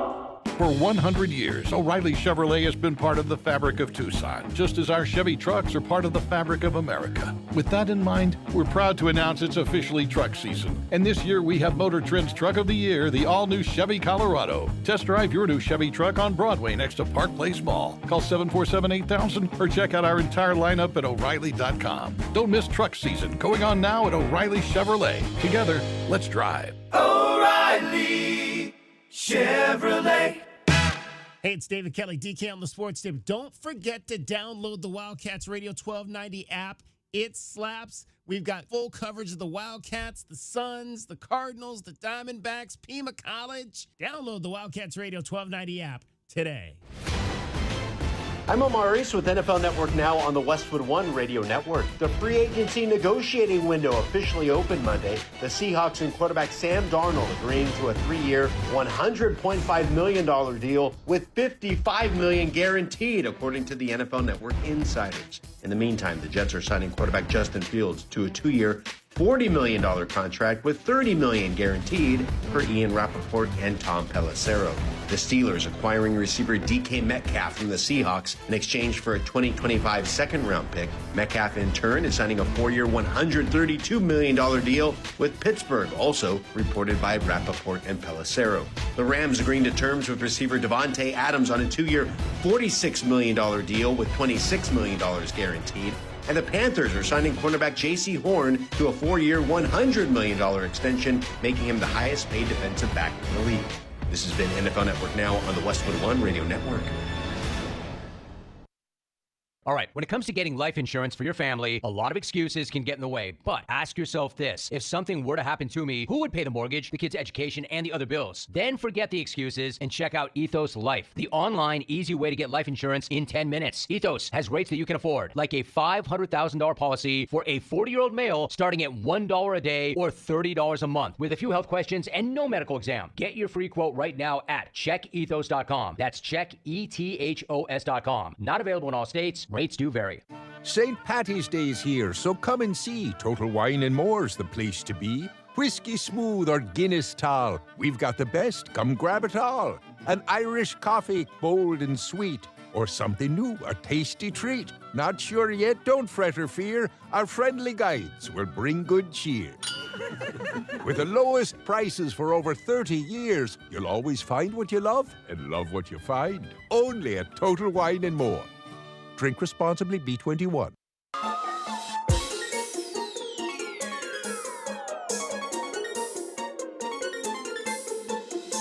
DK on the Sports Tip. Wildcats Radio 1290. Arizona baseball tonight here at High Corbett Field. It is the rivalry renewed. The Arizona State Sun Devils in town for their lone appearance this year. The four-game series with the Big 12 version of that. See, Chip, I'm still saying Pac-12. We have a cup at home that we have money in, and every time I accidentally say Pac-12, we have to ring that. But the Big 12 series will be up in Tempe later this season. Wildcats off to an 11-4 start. You heard me mention Chip. He is the skipper of your Arizona Wildcats baseball team, Chip Hale. And Chip, welcome to the program. 11-4 start, 11 wins in the last 12 ball games. Got to be feeling good about this team after, obviously that slow start down in Texas to start things off. Yeah, for sure. I think, even with the 3 games in Arlington, we were prepared for that possibly happening. Not kind of the way it went, but, we knew we were playing great teams from good conferences. So we knew if we just could see some progress, which we did, we would be okay. And then to go back to Houston 2 weeks later and play even better competition and win 2 out of 3 was a huge accomplishment. And I think it did a lot for the club. I think I brought them together a little bit more and able to realize, hey, we can beat the big boys. Let's start with, obviously, the pitching. The starting pitching was really good in that opening series. You guys ran into some bullpen issues, obviously. A lot of those games were tight through 5 or 6 and got away from you late. What did you learn about your bullpen that first week? Well, I think we have so many quality arms, and the hard part about that is there's only so many innings to go around. So we're trying to figure out, where guys fit, and fortunately, after this weekend, or starting this weekend, we're going to probably pare it down to 12 or 13 guys. It's like a basketball team. If you noticed early, Tommy had 10 guys playing, and now they're down to 7 or 8. And that's what happens with the bullpen. It happens with starters. You're right. Our starters were okay that first weekend, except for Kramkowski struggled. He's had, 3 good weekends since, which we're really fired up about seeing him out there against Cincinnati on Saturday. But, we've got a bunch of guys. Are we figuring out, is Pluta the closer? Is Tangini? Is Alberini? We have all these names that people aren't as familiar with that are going to get opportunities. And where does Casey Hintz, is he going to throw 50 pitches a game or is he going to be a guy that can pitch late in the game? Yeah, you talk about all these names, and really, you had the 3 guys in your starting rotation that kind of really led that run to the Pac-12 championship last year. 3 new names this year, so let's kind of go through them and get people up to speed on who these guys are. Let's start with Colin McKinney. Yeah, Colin obviously is a portal transfer that we got out of Baylor. Big-time name, big-time arm out of high school. He had surgery. And had sort of a freshman year of rehab, and then last year was just okay at Baylor. I mean, his velocity was up there, didn't command his stuff as well, and I think he was looking for a place he could really learn and kind of get these things tightened up and coming to Kevin Vance and our program. He's been able to do that, and his velocity's been up to 97 in the fall. We've seen him at 92 in games. He bumped up to 94, 95 last game, and in Houston he was up there pretty high. So that's one thing we need to see a little more consistency is with the velocity of the fastball, because as the game goes on, when that starts to come down, you become a little more hittable. Smith Bailey? Smith Bailey, obviously a freshman, pitching on Sundays for us. It's not easy to do. He'll start conference play on Sunday. I thought, probably his worst outing of the year so far was this last Sunday against Pepperdine. He's pitching some really emotional games for us. In Houston against Tennessee was fantastic. I know the Tennessee hitters were really impressed. But he's a guy that has 4 pitches, and he can get up to 94, 95 also. Usually pitches around 92, 93, and that's something that as he gets older, he's a Friday night guy when he's a junior, maybe even a sophomore. He's going to be really impressive. And you mentioned Owen Kremkowski. He'll be slotted in the middle? Yeah, he'll pitch Saturday. He actually didn't throw the ball bad against Clemson. He just was in the middle of the plate, and when you're in the middle of the plate against really good hitters, they take advantage. And so since then, he's been pitching in his margins, sort of on the corners, up, down. He's been really good, up to 95, 96. Great arm, and he's a local kid. Obviously his parents are big in the community, his uncle, and we're really fired up when he pitches. He's Walden Grove down in Swarita. They live up here in Tucson now, so he's been super impressive. Breaking ball, big sweeper. He's got a little cutter that he's developed at 91, which is very tough to hit. Chip Hale joining us, skipper for your Arizona baseball team, Wildcats and Sun Devils tonight here at High Corbett Field with first pitch coming up at 6 o'clock. Who you got on the bump tonight? Well, we're starting. We're going to pitch a bunch of guys, which like we do on the weekdays, but Raul Garazar, all right. Obviously another Rio Rico resident. It will be starting, and if he goes 1, if he goes 2, possibly 3, who knows? But, we need to have him ready for the weekend, too, out of the bullpen. But as long as he's getting guys out, we'll let him go. Wanted to ask you also about Garrett Hicks, a kid we'd seen up at Pima College pitch. How's he? He looks like he's been really good out of the bullpen. Yeah, he's kind of been that guy coming out early to snuff out some issues, and then been able to stay in and pitch, a couple innings. And that's not easy. I think people don't understand, especially even in pro ball, even in the big leagues, when you come in and have to get out of a tough situation and then sit on the bench while your team hits and then go back out and try to muster up the adrenaline again, it's tough. And he's been able to do that. He's a former catcher, former position player that he gets the ball and throws it, and I think the position players appreciate it. It's going to happen fast, and his stuff has gotten better and better. It's funny you say that because I always tell people that my favorite – I know everybody's in love with closers, but I like those guys that strand runners that can come in and leave the guy on second and third, and kill those run-scoring innings for the opposition. There's no doubt. I mean, to me, every reliever is a closer. Every inning is to me is a save. If we're in the 7th inning and you get a 0, then it's a save in my book because obviously the last 3 are the toughest, and that's why those guys get paid so much money at the big league level. But you're right. It could be a closer in the 6th inning when the base is loaded, 1 out, and gets double play. Pleased to be joined by Chip Hale, the head coach for your Arizona baseball team. Chip, let's talk about some of the hitters, man. Adonis Guzman off to a great start this season. Yeah, really good. I mean, obviously catching's super important for us defensively, and what you get offensively out of that is a plus. And he has been really clutch. I mean, really good with guys and running scores and runners in scoring position. It's been really good, whether it's hitting a sac fly or getting a big hit with 2 outs. He's been fantastic. So we just got to keep it going. It's tough on catchers. That's why it's so important. Tommy Spillane can spell them every now and then because that's part of the game. Will probably tail off a little bit just from the constant, beat up you get from catching. The new name in this mix is Aaron Walton. What do you like about what he's been able to do through this first quarter of the season? Yeah, he's been fantastic. He's a no-nonsense guy. You can tell Aaron played, high level of football in high school. He's a tough kid. I mean, he's one of the few guys on our team that will stand there if the ball's coming at him and let it hit him to get on base. Really fast. I think that's one thing people don't understand about him. Gets great jumps in the outfield, but he's really, really good base stealer and really has completed our lineup. Do you think you mentioned speed, but only 9 of 17 stolen bases? Is this going to be a team that runs much or not really? Yeah, I would like us to be. I pushed it kind of maybe too much, and I think Brendan Summerhill's the one that's had the hardest time. We faced a lot of guys with quick times, and we've kind of taken chances, and it hasn't worked out. So as we get into league play, we'll be a little more cautious, and we'll look for more opportunities with pitchers with their times get a little longer, or we see a catcher we can take advantage of. But yeah, so far that has not been a plus for us. I looked at ASU, and they have a ton of stolen bases, which is impressive, and we'll have to do a good job of holding them. And that's what teams have done to us. The Frenchman, Matisse Medant, how did he come upon the program? Yeah, that's a good one. Matisse, Trip Couch, our recruiting coordinator, had seen him, and there was a lot of pro scouts that liked him too.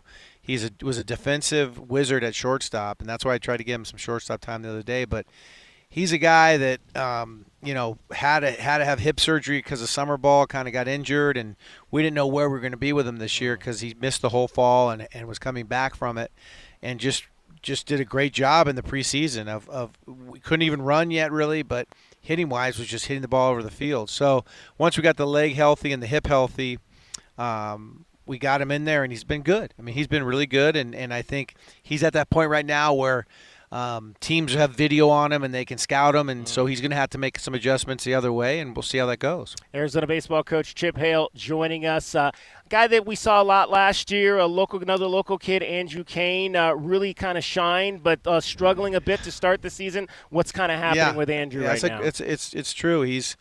He hasn't. I think it's been hard, number one, because unless you play every day and have consistent at-bats, it's really hard to be good. And I faced that when I was a major leaguer, and you just have to learn how to do it. And, with this team and with the guys we have, it's hard to crack that lineup. Maddox has been so good at the DH spot. Tommy Splain has been so good at first base defensively. And Andrew's working hard to become a better first baseman. He's improved a ton.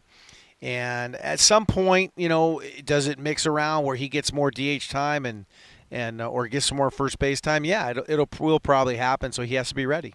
I know you got a lot of leaders on the team, but where do you identify Mason White and what his role is being one of your top, if not the top players on this team? Well, I mean, between him and Brendan, they get the most exposure, with the scouts and people watching and talking about him.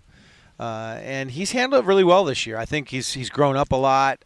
He's not a real vocal leader. He never has been. He probably never will be. He's a quiet kid, and it just sort of lets his bat. And really what he's done well this year that's impressed me is his defense. He's been really steady at shortstop. So he has kind of leads by example, and I think things are getting better. We asked him, we really need to work on the strikeouts and put the ball in play, and he's done that. And when he puts the ball in play, he with his skill has a great chance to get a hit. How have the pitchers taken to the new wing center? They have. It's been great. I mean, we've been able to do a lot of assessments, and I think we don't use it as much during season. It's more of an off-season thing where they can work on pitches, you see their numbers more. Once we get into games, it's about getting guys out. But they love it. It looks beautiful. And whenever a guy does start to struggle, we've brought him in there and thrown and looked at everything to see if, what the difference is. How does that translate then to what the information they're getting in the off season, and then how maybe they're using that during the season? Yeah, well, they're getting the same information because we have everything. Right. Our stadium is basically a lab too. Okay. So we can get the information off of that. If there's some fine tuning, we'll go back in there. But these kids are so up on it, that they know, and if you don't know about it, they'll know more than you. So we have to be learned on it, and our coaches are really good about what's important. And there's so many different numbers. They have to be careful not to worry about them all. This Big 12, how's it going to play baseball-wise? I mean, we talk about, Big 12 men's basketball being the most physical league. I mean, are there going to be differences between Big 12 baseball and what we saw in the Pac-12? I think so. I think you'll see a team like Cincinnati is going to come in this weekend and be more of an old-school West Coast team, like a Fullerton. They're going to bunt, they're going to run, they're going to try to mess with you mentally and get in your head a little bit. The other teams, for the most part, West Virginia's the same way. We'll go there, and they did it when they came here. There's a lot of stolen bases, a lot of, funky plays.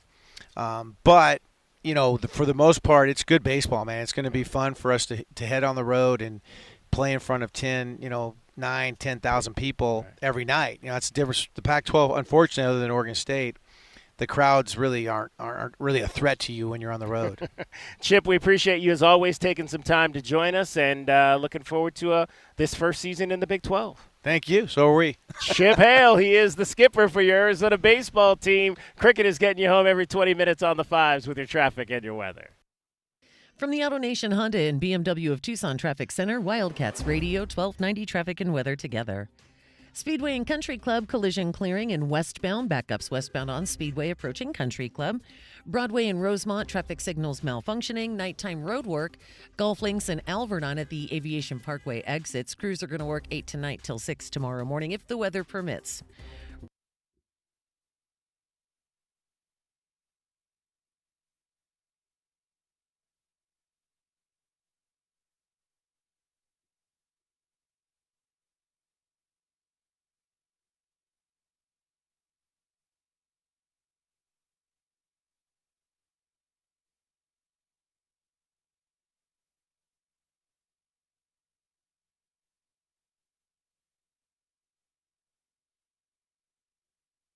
I've been doing this show for decades and decades and decades. With rapid-fire takes. Learn how to stop it, learn how to run it, or at least make a good argument. I don't even like the play. I've never fought so hard to defend something I don't like. Scorching debates. You can beef about anything you want. Why are you pushing me? He's the Spitfire of sports smack. Just so you all know, this is no one-off. This is what we're going to get every single day. Let's go, Jim!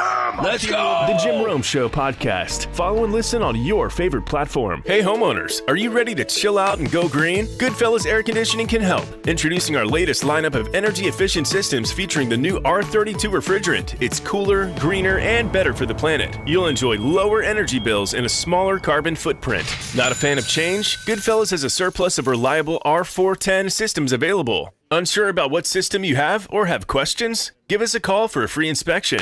Goodfellas Air Conditioning. Keeping it cool, keeping it green, and always keeping you comfortable. One day, while motoring around free and easy and listening to his favorite radio station, Bob heard all about it. Jack Furrier Tire and Auto Care, advertising affordable tires and no hidden extras. Jack Furrier's one low price included valve stems and the other critical tire thingies that cost additional elsewhere, but not at Jack Furrier's. This was music to Bob's ears, as he knows to never underestimate the importance of thingies. Such a shame that not every tire dealer advertises total tire prices, he thought. But with this knowledge, I can do better. As synchronicity and predictable cliches would have it, yes, you guessed it. At that moment, Bob spotted one of Jack Furrier's 14 convenient locations. With no hesitation and great acceleration, Bob claimed his new set of quite affordable steel-belted radials, installed for one low price at Jack Furrier Tire and Auto Care. Thingies included. Do better like Bob at Jack Furrier Tire and Auto Care, the locals' choice for affordable tires and quality auto repair. Jack Furrier's, since 1960, here to get you there. Arizona basketball never sleeps. Puts an elbow into him twice. Jumper's up and good for Toby Awaka. Stolen, here's Love on the run. Gonna drive to the bucket and lay it in. Three ball is up and good, and the Wildcats are back in front. Cats are in Kansas City Thursday night for the Big 12 quarterfinals. Opponent still to be determined. Pregame starts at 3 with tip-off at 6:30 right here on your home for Arizona basketball, Wildcats Radio 1290. Sure do love this time of year. Me too. People smiling at each other. Sun is shining. Everybody singing those holiday songs. Holiday songs? We're talking about Alaska vacation season, right? Yeah, but there aren't any Alaska vacation songs. Oh, wait. If you want your AC to last all summer long, with an Alaska vacation, it will always blow strong. Like angels from the heavens. Not even close to that. But when Alaskan AC performs our exclusive Alaska vacation, it's primed and prepped for the coming summer heat. And every Alaska vacation comes with our guarantee of no breakdowns all summer long. If you want your AC to last all summer long, with an Alaska vacation, it will always blow strong. Still no angels. But people love singing it. Come on. If you want your AC to last... No. Do we have to sing? Yes. All summer long with an Alaska No. Okay, but don't come crying to me if you Scrooges don't get anything from the Alaska Vacation Bunny. If you want your AC to last all summer long, with an Alaska vacation, it will always blow strong. It's Truck Month at Oro Ford, and the savings are huge. Get $11,000 off MSRP on new 24 Ford F-150s. Or take $13,000 off MSRP on a new 25 Ford Expedition. Want adventure? Drive home a new 24 Ford Bronco with $6,000 off MSRP. And here's the best part. Oro Ford is an easy drive from anywhere in Tucson, and you'll pay 2% less in taxes. Only at Oro Ford. Oro Ford, where Tucson saves on trucks. Restrictions may apply. See Oro Ford for details. Right, this is Zach Gelb with Sports Minute. Sam Darnold's off to Seattle, and Daniel Jones is heading to Indianapolis, so we can officially start the J.J. McCarthy era in Minnesota. So I know McCarthy was a game manager in college, but he did win a national championship and finished his college career with a 27-1 record. Often people say it's all about fit for QB prospects, and J.J.'s in a good spot getting to work with Kevin O'Connell and having Justin Jefferson and Jordan Addison at his disposal. So if Sam Darnold can succeed in Minnesota, then why can't J.J. be better? I'm Zach Gelb.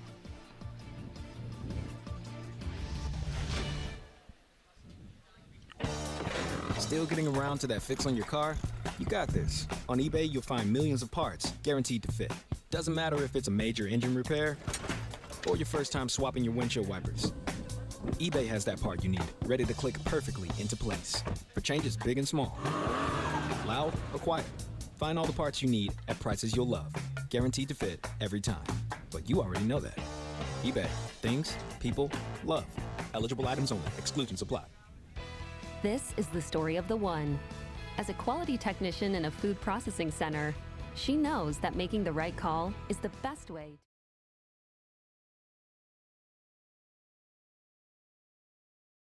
Supplies she needs to help keep her production line, her equipment, and her customers happy and healthy. Call 1-800-GRANGER, click Grainger.com, or just stop by. Grainger, for the ones who get it done.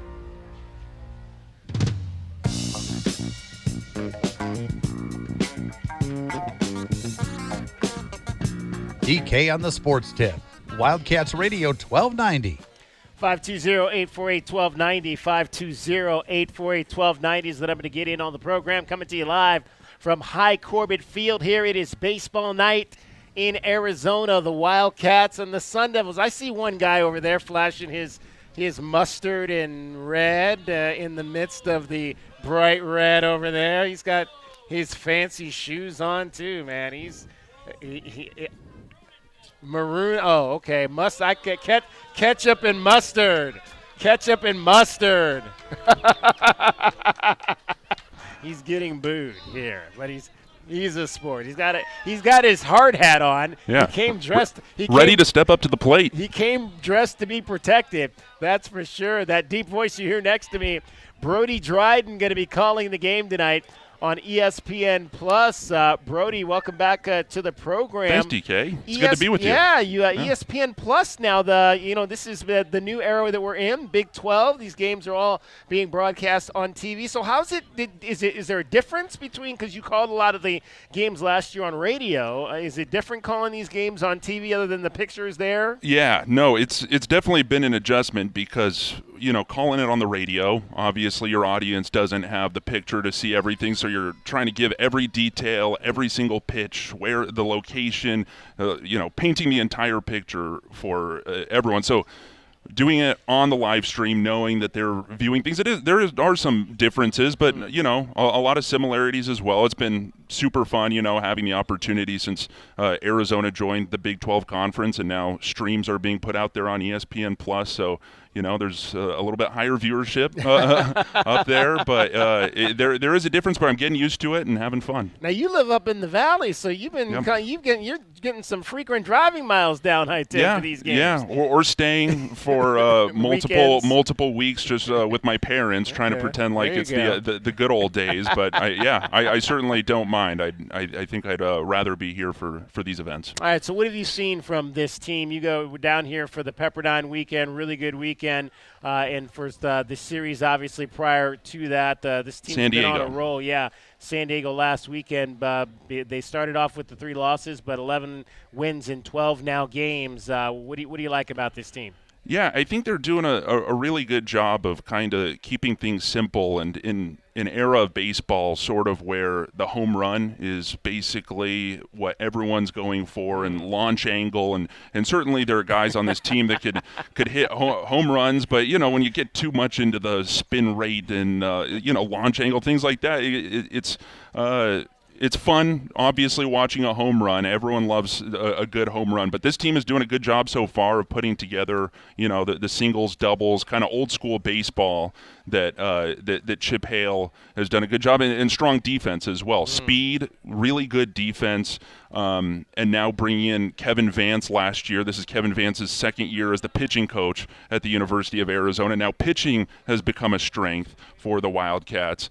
I feel like those are kind of their identities right now, but they face some tough opponents already, making those 2 trips out to Texas, once in Arlington, once in Houston, facing some SEC opponents, taking down number 1 Texas A&M that is no longer number 1. I don't think they're even ranked at the moment. But so how quickly it can change in baseball. Right? Yeah, exactly. But this will be the first, I think, real, true, tough test at High Corbett. They had the home debut against the home opener against New Mexico, faced San Diego a couple weekends ago. Really good Toreros team. They're expected to finish first in the West Coast Conference.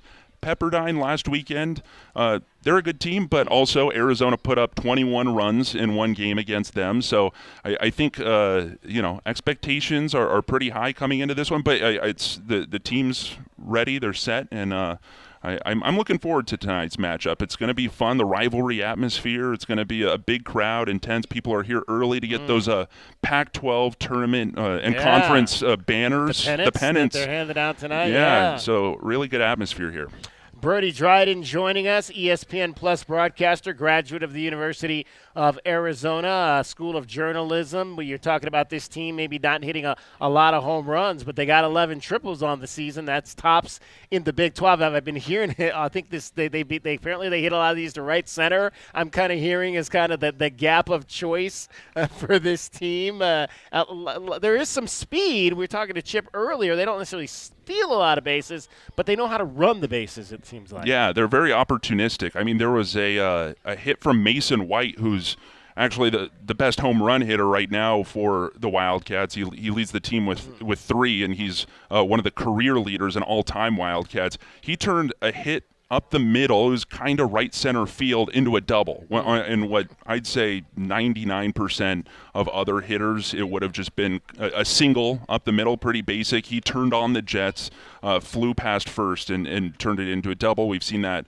multiple times. I mean, one of the games against Pepperdine, I'm trying to think, it must have been the game that Arizona won 21-2. There were 3 triples from 3 different players. So it's something, triples more rare than a home run, right? So it's interesting to see Arizona hitting so many of those. We've had a couple guys here in Tucson, one hit away from the cycle, and wow. That wasn't the triple that they're missing, which is usually when a player's one hit away from the cycle, it's like, oh, got to get the triple. And right. They're nowhere close. So definitely some speed, some smart base running. And, I think stolen bases are good, and there are guys that could steal bases, but you don't want to get caught out there. And we've seen it a couple times, but also I think maybe Chip Hale and his team are just playing it safe. They want to get guys on, and they know that this lineup is loaded with hitters that can advance them without stealing bases. Brody Dryden joining us. He'll be calling the game on ESPN Plus tonight, and has called games on Wildcats Radio 1290 in the past. In fact, I don't think we've talked to you since your trip to the Bahamas. Oh, yeah. With the basketball team. Maybe you were the bad luck, and since you're not calling the game. I know, right? I'll take it. Hi, I'll take the blame. I'll take the blame. How was the trip to the islands, though? Oh, I had fun. I did the leap of faith or whatever. That's right, you did. I heard about that. Yeah, at Atlantis, jumping up. It was like a 90-foot drop of a water slide. But the basketball was also pretty fun, apart from, obviously, the Wildcat fans wanting to hear more Arizona wins than the Wildcats got in that trip. But, it was a ton of fun. Credit to the team, and Tommy Lloyd was great. Did the pregame interviews with him, postgame interviews with some of the assistants on the staff as well, so I was treated very nicely. It was a great trip, good experience. 3 games in 3 days. Oh, yeah. When you're in the Bahamas, kind of wanting to, go on vacation a little bit, right? But it's like, oh no, we are there to work, and it's fun work. It's basketball, but it was interesting, fun. So, what do you obviously saw the team then? What are you seeing different now about the Wildcats than maybe what you saw in the first quarter of the season?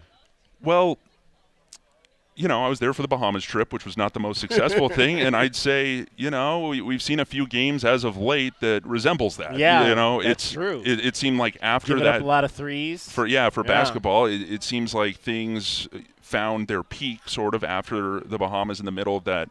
The Big 12 conference schedule there, and lately, I mean, the most obvious thing I've seen is drop off in defense. It was tough. I watched the first half of the Kansas game, then listened to the second half on the radio on my way to cover baseball here, so I didn't get the full look, but heard what Hunter Dickinson did. Yeah, they needed you out there, yeah. Hunter Dickinson.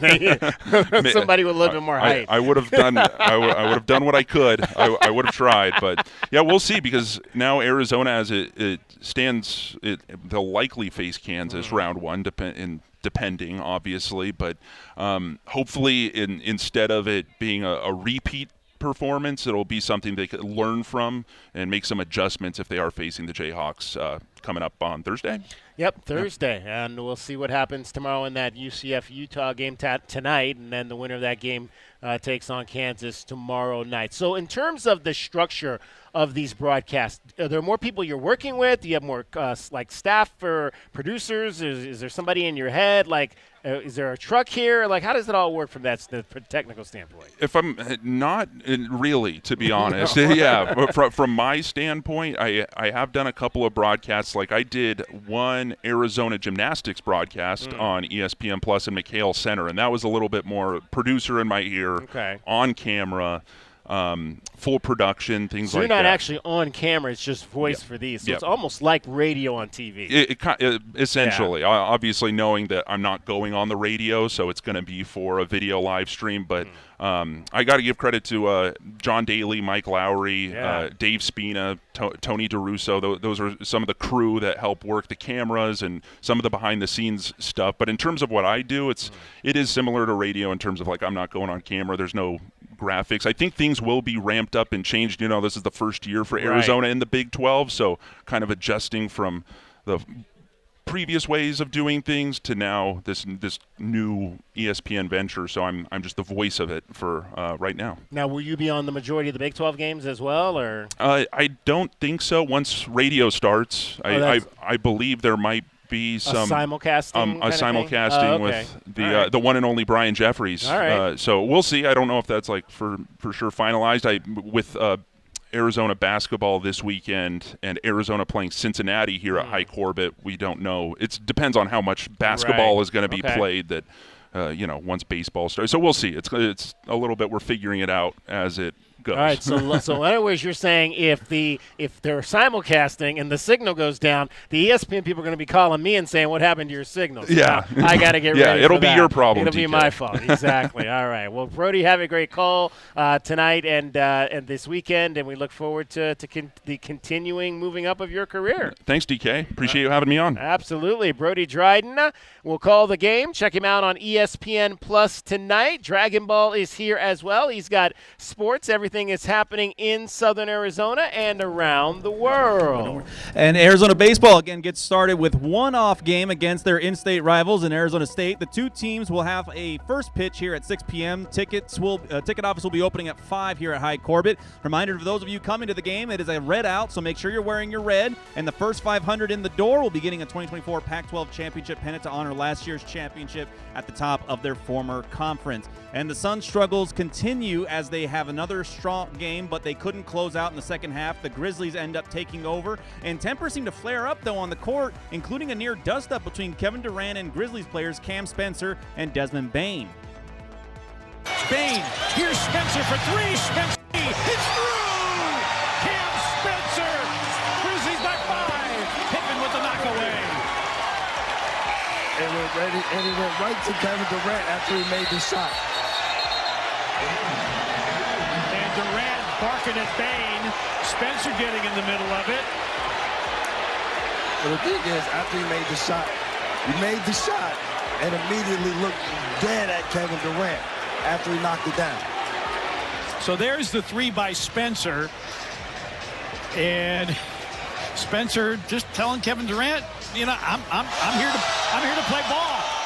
Only because he put his hand in his face. Desmond Bain's like, you're not having that with my teammate. Again, with the loss, the Suns now fall 2.5 games out of the final spot in the play-in out in the West. And some more bad news for Tiger Woods' possible return to golf, as he now has undergone another surgery, this time on his ruptured Achilles tendon. Again, Woods sustained the injury while ramping up the training at his home. The golfer's surgeon is expected that he will make a full recovery, but he will be back home for the meantime to recover and rehab. And I'm David Amata, Dragon Ball here at 1290 Wildcats Radio 1290. From the AutoNation Honda and BMW of Tucson Traffic Center, it's Wildcats Radio 1290 Traffic and Weather Together. Collisions that are reported: Twin Peaks and Linda Vista and Twin Peaks, Ina and La Cholla, a hit and run. Also crash Midtown Speedway and Country Club, or some westbound backups westbound Speedway at Country Club. Collision eastbound I-10 east of State Route 83. Expect a lane blocked there and backups as well. Signals malfunctioning Broadway and Rosemont. Rain expected later this evening with thunderstorms by the morning. Lows near 52, 71 partly cloudy tomorrow, and 76 now. I'm Cricket with your Wildcats Radio 1290 Traffic and Weather Together. This report is sponsored by Taco Bell. If you have a spicy side, Taco Bell now has a menu to match. Taco Bell's new caliente sauce made with red jalapenos is the spicy side of Cantina chicken. Try it today, only at Taco Bell. At participating Taco Bell stores for a limited time only, while supplies last. Contact store for availability. Cool Willie's Air and Plumbing. Always trust the big guy. Mention your Wildcats and receive $50 off any repair at coolwillies.com. Cool Willie's is proud to be a partner of the University of Arizona Wildcats basketball radio broadcast. Two powerful teams working hard for you to get the job done right every day. Cool Willie's Air and Plumbing. Big enough to help, small enough to care. Remember to mention your Wildcats and receive $50 off any repair. coolwillies.com.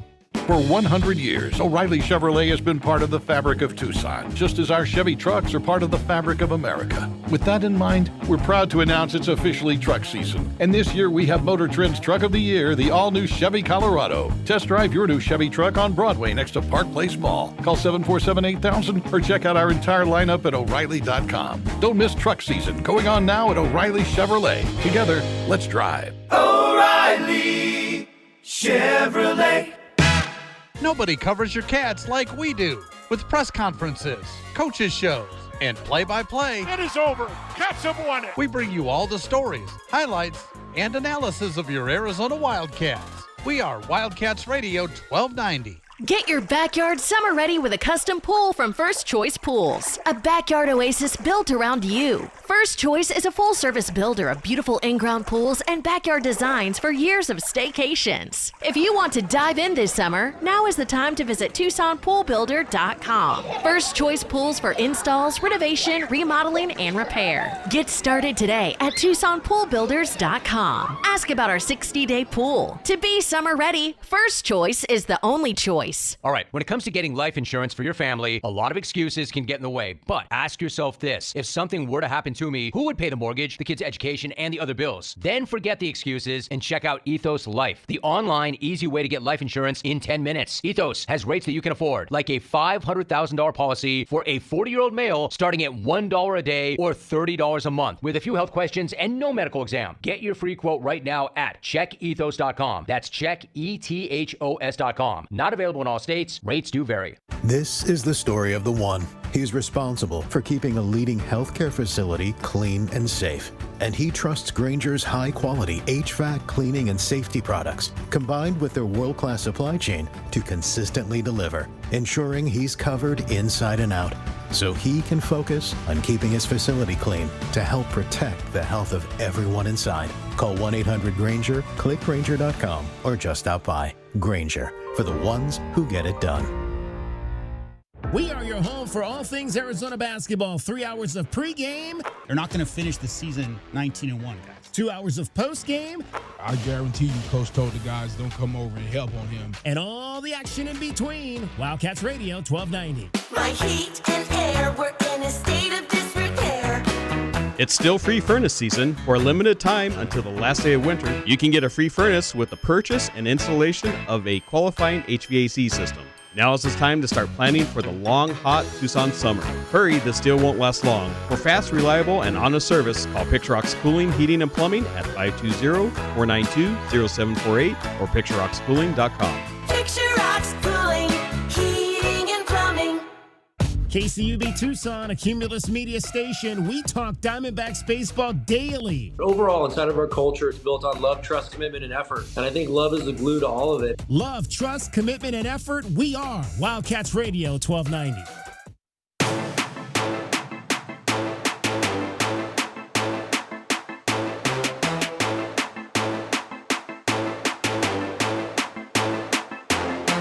DK on the sports tip.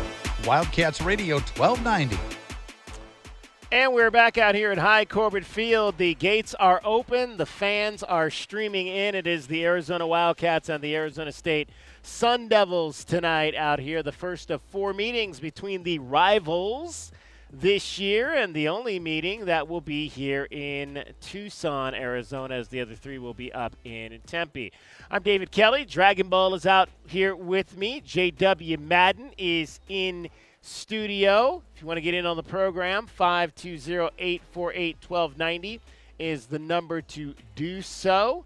Some news in baseball today. It looks like Dave Roberts has gotten a 4-year extension from the Los Angeles Dodgers to continue to be their manager. No surprise there. You heard Torey Lovello at the top of the top of there say we talk Diamondbacks every single day. We haven't talked Diamondbacks in a while, so maybe we should talk some Diamondbacks here as they continue to go through their spring training, and they got a win today by a score of 3-2 over the Kansas City Royals up in Salt River. Merrill Kelly pitched a little bit longer. The starters are starting to get some length out there. You had 3 1/3 innings from Merrill Kelly, all shutout innings. Did give up 5 hits, but did not allow a run. So Merrill working out of the jams that he got into. Brandon Pfaadt also pitched 3 innings today. Gave up a run on 3 hits. He struck out a pair. Joe Mantiply saw some action. Kevin Ginkel pitched the 9th inning, gave up a hit, and got the save for the Diamondbacks as they beat the Royals today up at Salt River Fields, and they are now 9-10 in spring training as they work their way towards the regular season. In fact, JW, do we have the Zach Gallen cuts or no? When do I not have something that we need? Okay, there we go. Let's hear from Zach Gallen. He is obviously the guy that is going to be at the top of the rotation for your Arizona Diamondbacks, and he's got some new friends around him, as, of course, Josh Naylor has joined the team from Cleveland, and they've also gotten a guy by the name of Corbin Burns, who will also be at the top of that rotation. Zach, very happy to have his new friends in Salt River and to line up against them in the National League West this year. Obviously tough to lose Walk. Walk's become one of my good friends on this team, and he's been a guy that's seen the dark times, just like, Merrill and I have. So to kind of lose a guy like that's tough, but, talking to Hayes, he's like, I got a plan, don't worry, like we're going to get it taken care of. And then to see him, acquire Josh has been awesome, because just playing against him, he's a competitor, he's a tough at bat, good defender. So I think he's going to fit in really well from what I've seen in the last couple weeks of him, just a great dude. And then Corbin was a total shock, because I had no idea. I was talking to some guys from other teams who I thought were front runners, and they were like, no, I heard we're out. And I'm like, I mean, maybe this guy will play here. I mean, he had told me, a couple years ago he'd love to play here. And next thing you know, I get a call from Scott, and he's like, I think there's a good chance you guys sign Corbin Burns. And I was excited. I was ecstatic just to, be around him, get a chance to share a rotation with him, see how he goes about his process. It's going to be a lot of fun. All right, that was Zach Gallen talking about, obviously, when he mentioned walk, he's talking about Christian Walker, who left the Diamondbacks to sign a big money deal, and Josh Naylor, the replacement for Christian Walker. And Dragon Ball, what do you think? Is that the loss? I mean, it's tough to replace. I mean, I like Josh Naylor, but Christian Walker was one of the leaders in that clubhouse. Hey, there's our guy Doug. What's happening, brother? Doug is ready to go tonight. He's got his face painted as always. Got his what do they call it? The eye black, but it was red black because it is a red out here tonight. I don't know that you can replace a Christian Walker. Just like I didn't. You really. But I said that you couldn't. I said I think 7 years ago you couldn't replace a Paul Goldschmidt, and Christian Walker did a pretty good job of doing that. Well, again, you got to go back to the old Moneyball days. Like, again, we can't replace Jason Giambi, but what we can do is we can get guys that can, at the very least, keep this team productive and keep the rotation, keep the lineup moving. I think that with Josh Naylor, you have a guy that can do that, and you have a couple other guys. Specifically, again, the biggest thing about this year's lineup is whether or not you're going to see Corbin Carroll return to what he looked like in his rookie season. Yeah. If he has a little bit that sophomore slump, which, again, many people weren't expecting it to happen, but it happens to the best of them. But if you get Corbin Carroll to come back to playing like he was during his Rookie of the Year style campaign, and then you get some other guys like Josh Naylor that you can plug in. That's the biggest thing about it, DK. Josh Naylor's a guy you can plug into the lineup, and he's going to do his job as good as anybody in the majors. If you get guys that you can plug in, and you're going to find yourself in a lot of positions to go ahead and bring in winning runs when you need them. Right. Absolutely. One more from Zach Gallen. I believe the Diamondbacks also have a new pitching coach this year. Brian Kaplan has come over from the Philadelphia Phillies, where he was the assistant pitching coach and director of pitching. Zach Gallen on his early works with BK. For Cap, just kind of getting comfortable. First job as a head pitching coach at the big league level. So I think for him, just trying to get to know everybody. You want to talk about time, it's really hard to get to know by spring training. I mean, you got, I don't know how many pitchers we have in here, like 40 guys, who knows? So, you're trying to, give some attention to, some younger guys, some guys who could help you in, the middle of the year, and then also your guys that, are going to be on your team on opening day. It's definitely, it's a hard balancing act, but he's been good. He's a guy who, if you come to him with a question or something you're curious about, if he doesn't know the answer right away, he's not going to shoot from the hip. He's a guy that's going to say, I'm going to dig on it, and I'll get back to you, and that might take a day or two. But at least I've noticed, at least when he comes back, he's got a plan thought out of, this is what I think could be the issue or whatever. So that's been really nice. He's talking about Zach Gallen talking about Brian Kaplan, a new pitching coach for the Arizona Diamondbacks. He takes over for Brent Strom, who was let go at the end of last season. Brent Strom, who makes his home here in Tucson. Here's some of the numbers on the Phillies pitching staffs under Brian Kaplan last year. Their starting pitchers led the National League in walks per 9 innings, walks per 9 innings pitched at 2.49. So that's the low, led in terms of low number walks, not high number walks. Ground ball percentage, 47.6%. Their pitchers also third in the league in earned run average at 381. Their relievers third in strikeouts per 9 inning at just under 10 per ball game. So it'll be interesting to see how Brian Kaplan translates this first season with the Arizona Diamondbacks. And he's got some arms that definitely they've loaded up. I mean, when you talk about Brandon Pfaadt, we mentioned pitch today, Merrill Kelly, Corbin Burns, Zach Gallen at the front of that rotation. And hopefully you get Joe Mantiply right, as he took a little bit of a step back last season from what he was the year before when he was an all-star. Looking forward to see what BK, or Cap as they call him, does with that pitching staff. 520-848-1290 is the number. Time now for your BetMGM Network top play of the day. Bet. Oh, Fred. And your BetMGM top play of the day is brought to you locally by Oral Ford at 3950 West Highway 77 in Oracle. The New York Yankees could be in trouble. I'm Sammy Pete, here to help you beat the books with the BetMGM Network. New York is still favored to win the pennant at BetMGM, but the bodies are piling up. Garrett Cole now hurt. Same with Luis Heel and Giancarlo Stanton. Plus Juan Soto is gone. I'm going down the board, taking a shot. How about Seattle at 11-1? I'm Sammy P from the BetMGM Network. Bet smarter and beat the books. Download the BetMGM app today. And please, gamble responsibly. Hi, Alex Medina, owner of Oro Ford. I was just saying to my ad agency the other day, if I could just get people to go to my website, they'd see the transparency. They'd see I don't have dealer add-ons, that my advertised discounts are on all my vehicles, not just a select few. I said to him, if I could just get people to go to oroford.com, they'd see the rebates are crystal clear and you save thousands with 2% lower taxes. It's all right there. My website is oroford.com. All right, so Sammy P says take the Seattle Mariners to win the American League pennant this year.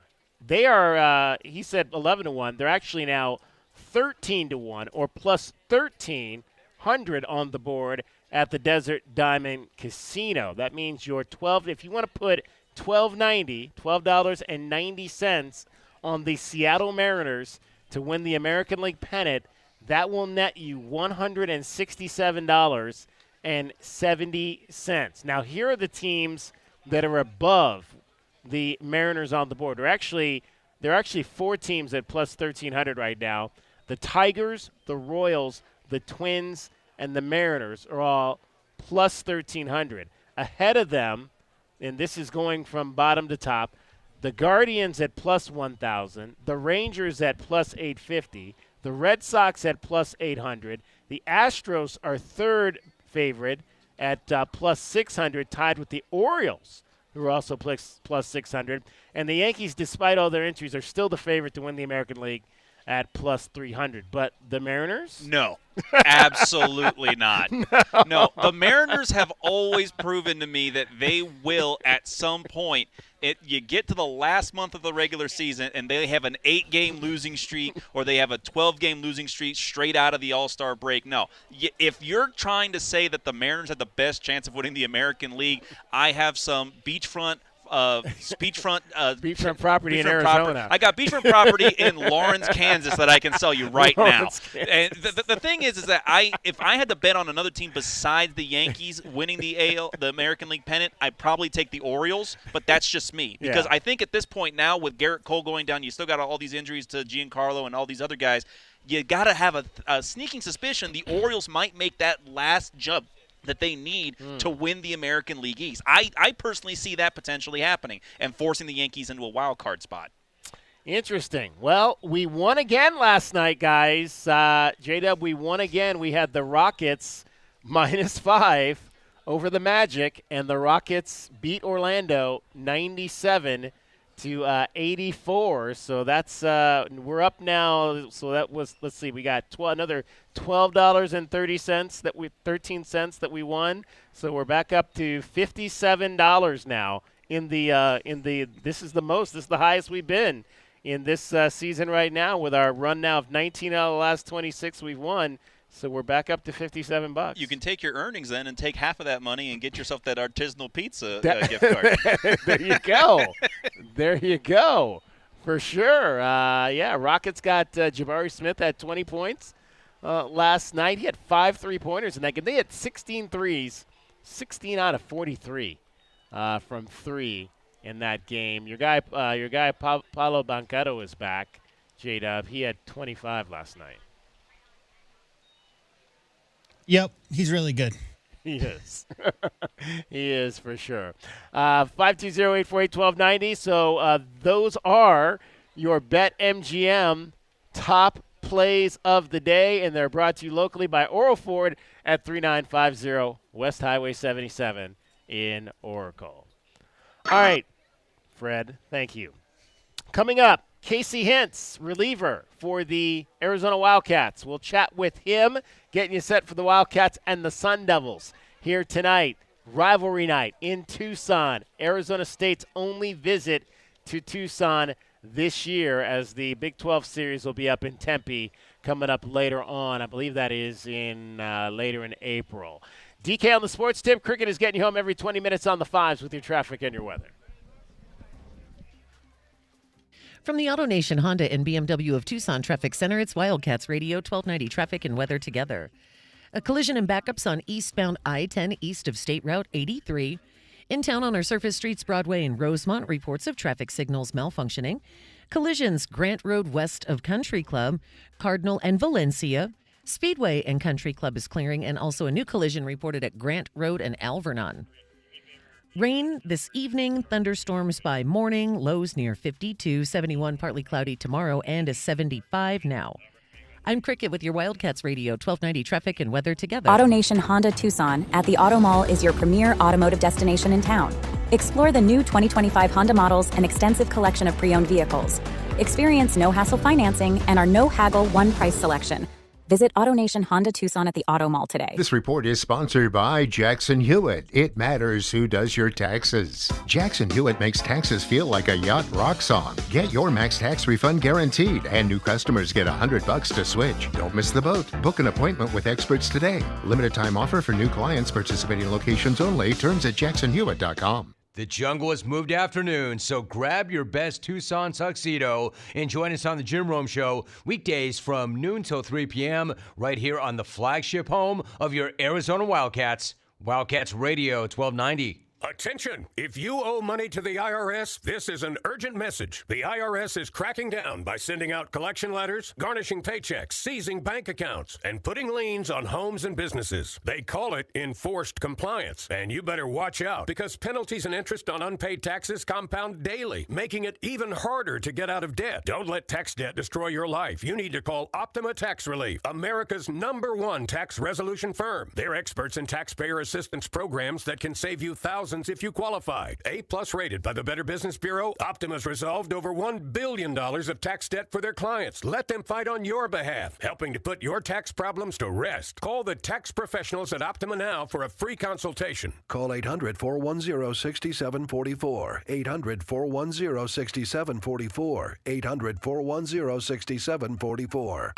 Optima Tax Relief. Some restrictions apply. For complete details, please visit OptimaTaxRelief.com. Attention! If you owe money to the IRS, this is an urgent message. The IRS is cracking down by sending out collection letters, garnishing paychecks, seizing bank accounts, and putting liens on homes and businesses. They call it enforced compliance. And you better watch out, because penalties and interest on unpaid taxes compound daily, making it even harder to get out of debt. Don't let tax debt destroy your life. You need to call Optima Tax Relief, America's #1 tax resolution firm. They're experts in taxpayer assistance programs that can save you thousands if you qualify. A+ rated by the Better Business Bureau, Optima's resolved over $1 billion of tax debt for their clients. Let them fight on your behalf, helping to put your tax problems to rest. Call the tax professionals at Optima now for a free consultation. Call 800-410-6744. 800-410-6744. 800-410-6744. Optima Tax Relief. Some restrictions apply. For complete details, please visit OptimaTaxRelief.com. Sure do love this time of year. Me too. People smiling at each other. Sun is shining. Everybody singing those holiday songs. Holiday songs? We're talking about Alaska vacation season, right? Yeah, but there aren't any Alaska vacation songs. Oh, wait. If you want your AC to last all summer long, with Alaska vacation, it will always blow strong. Like angels from the heavens. Not even close to that. But when Alaskan AC performs our exclusive Alaska vacation, it's primed and prepped for the coming summer heat. And every Alaska vacation comes with our guarantee of no breakdowns all summer long. If you want your AC to last all summer long, with an Alaska vacation, it will always blow strong. Still no angels. But people love singing it. Come on. If you want your AC to last... No. Do we have to sing? Yes. All summer long with an Alaska No. Okay, but don't come crying to me if you Scrooges don't get anything from the Alaska Vacation Bunny. If you want your AC to last all summer long, with Alaska vacation, it will always blow strong. For 100 years, O'Reilly Chevrolet has been part of the fabric of Tucson, just as our Chevy trucks are part of the fabric of America. With that in mind, we're proud to announce it's officially truck season. And this year we have Motor Trend's Truck of the Year, the all-new Chevy Colorado. Test drive your new Chevy truck on Broadway next to Park Place Mall. Call 747-8000 or check out our entire lineup at O'Reilly.com. Don't miss truck season, going on now at O'Reilly Chevrolet. Together, let's drive. O'Reilly Chevrolet. Westwood One presents Today in Women's Sports. Congratulations to the UCLA basketball team who won the Big Ten tournament this weekend in the program's first year competing in the league. The Bruins defeated their arch rival USC 72-67 in the conference title game. UCLA only lost 2 games during the regular season, and they were both to USC. But now, after their big revenge win on Sunday, the Bruins have just their second conference tournament crown in program history. Their star center, Lauren Betts, led the way with 17 points in the victory. We had the confidence that we were going to win this tournament, and no one was going to deny us from that. So, these are amazing teams, but I think we were just the better team today, and there's a lot of work that went into it. The Bruins have a 30-2 record on the season and are once again the top-ranked team in the country. Next week, their NCAA tournament journey begins. With Today in Women's Sports, I'm Maggie Gray on Westwood One. Spring forward with real unlimited data from Straight Talk this tax season and get a free Samsung Galaxy A16 5G or Moto G Power 5G 2024 with select plans. So you can stream games during Mad March hours, check the weather for April showers, and watch gardening videos about May flowers. Straight Talk, real unlimited data. Available at Walmart and straighttalk.com. Offer valid through 4/15/25. Taxes and fees apply. Requires purchase of single line gold unlimited plan or higher. For network management practices, visit straighttalk.com. Hi, it's me, your USPS Ground Advantage shipment. Just left the warehouse and hitting the road. I know. Just got the notification. Great. Smooth sailing so far. I'm almost there. Yes, I know. I get all the updates. Made it. Safe and sound. I know. Well, did you know I was with USPS the whole time? Oh, yeah, I know. Keep your business in the know with the USPS Ground Advantage service. Visit USPS.com/in-the-know.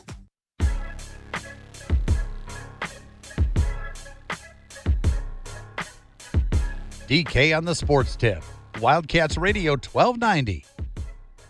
It is the rivalry tonight. The rivalry here at High Corbett Field. Arizona Wildcats, Arizona State Sun Devils, first of the 4 meetings this season. Both teams now in the Big 12. Pleased to be joined by Arizona Wildcats pitcher Casey Hintz. Pitches out of the bullpen for this team, and Casey back for another year. 11-4 to start the season, 11 wins in the last 12 ball games for you guys. How do you feel like this team has bounced back from that rough start down in Dallas to start the year? Yeah, I would say, this team really came back after the beginning of the year.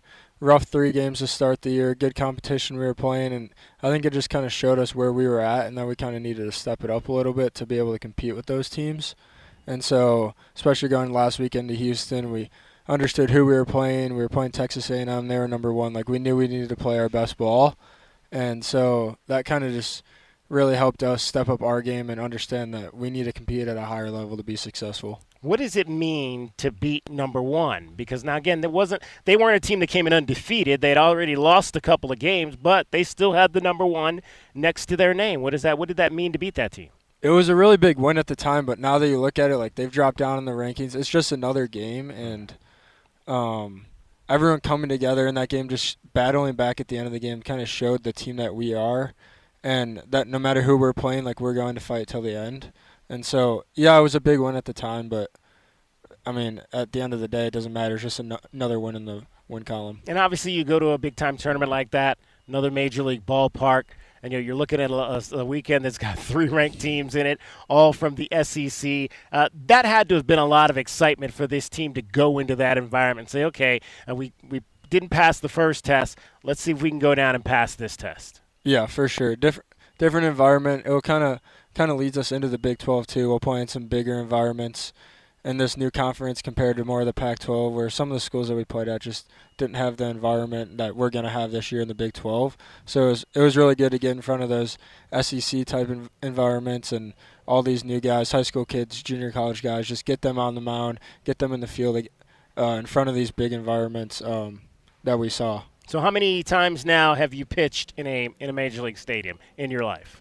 That was my second. So just those two times. Those 2 times. So when you walked on into the to Globe Life that first time and walked onto that mound, what were you feeling? What was going through your mind? Were you thinking wow, this is really, really cool? There's a lot of jitters. It's what you dream of. You go and you dream of playing in a big league stadium. So I mean, just being out there, it's an awesome experience. You get to be out there with your best friends playing every day. So, I mean, it's a once-in-a-lifetime opportunity. So. Casey Hench joining us, Arizona Wildcats reliever. 15 games, 4 appearances so far. Do you feel like you're itching to get out on that mound more and pitch more than you've had the opportunity to, as kind of Chip has, looked at a lot of guys to see who his guys are going to be once we now obviously get into the meat of the schedule? Yeah, I'm always itching to get back out there no matter how my arm feels. I always want to be out on the mound. But they've kind of upped my role this year of throwing more innings at a time. Not a starter, but more innings out of the pen, more long relief. So, yeah, it is a different role that I'm used to. I'm used to pitching 3 days a week, but I also got to be able to keep my arm healthy when I'm throwing 4 or 5 innings at a time. So I think the load that they're keeping me at right now is beneficial right now, but throughout the season we'll see if I throw Friday and then come back throw Tuesday.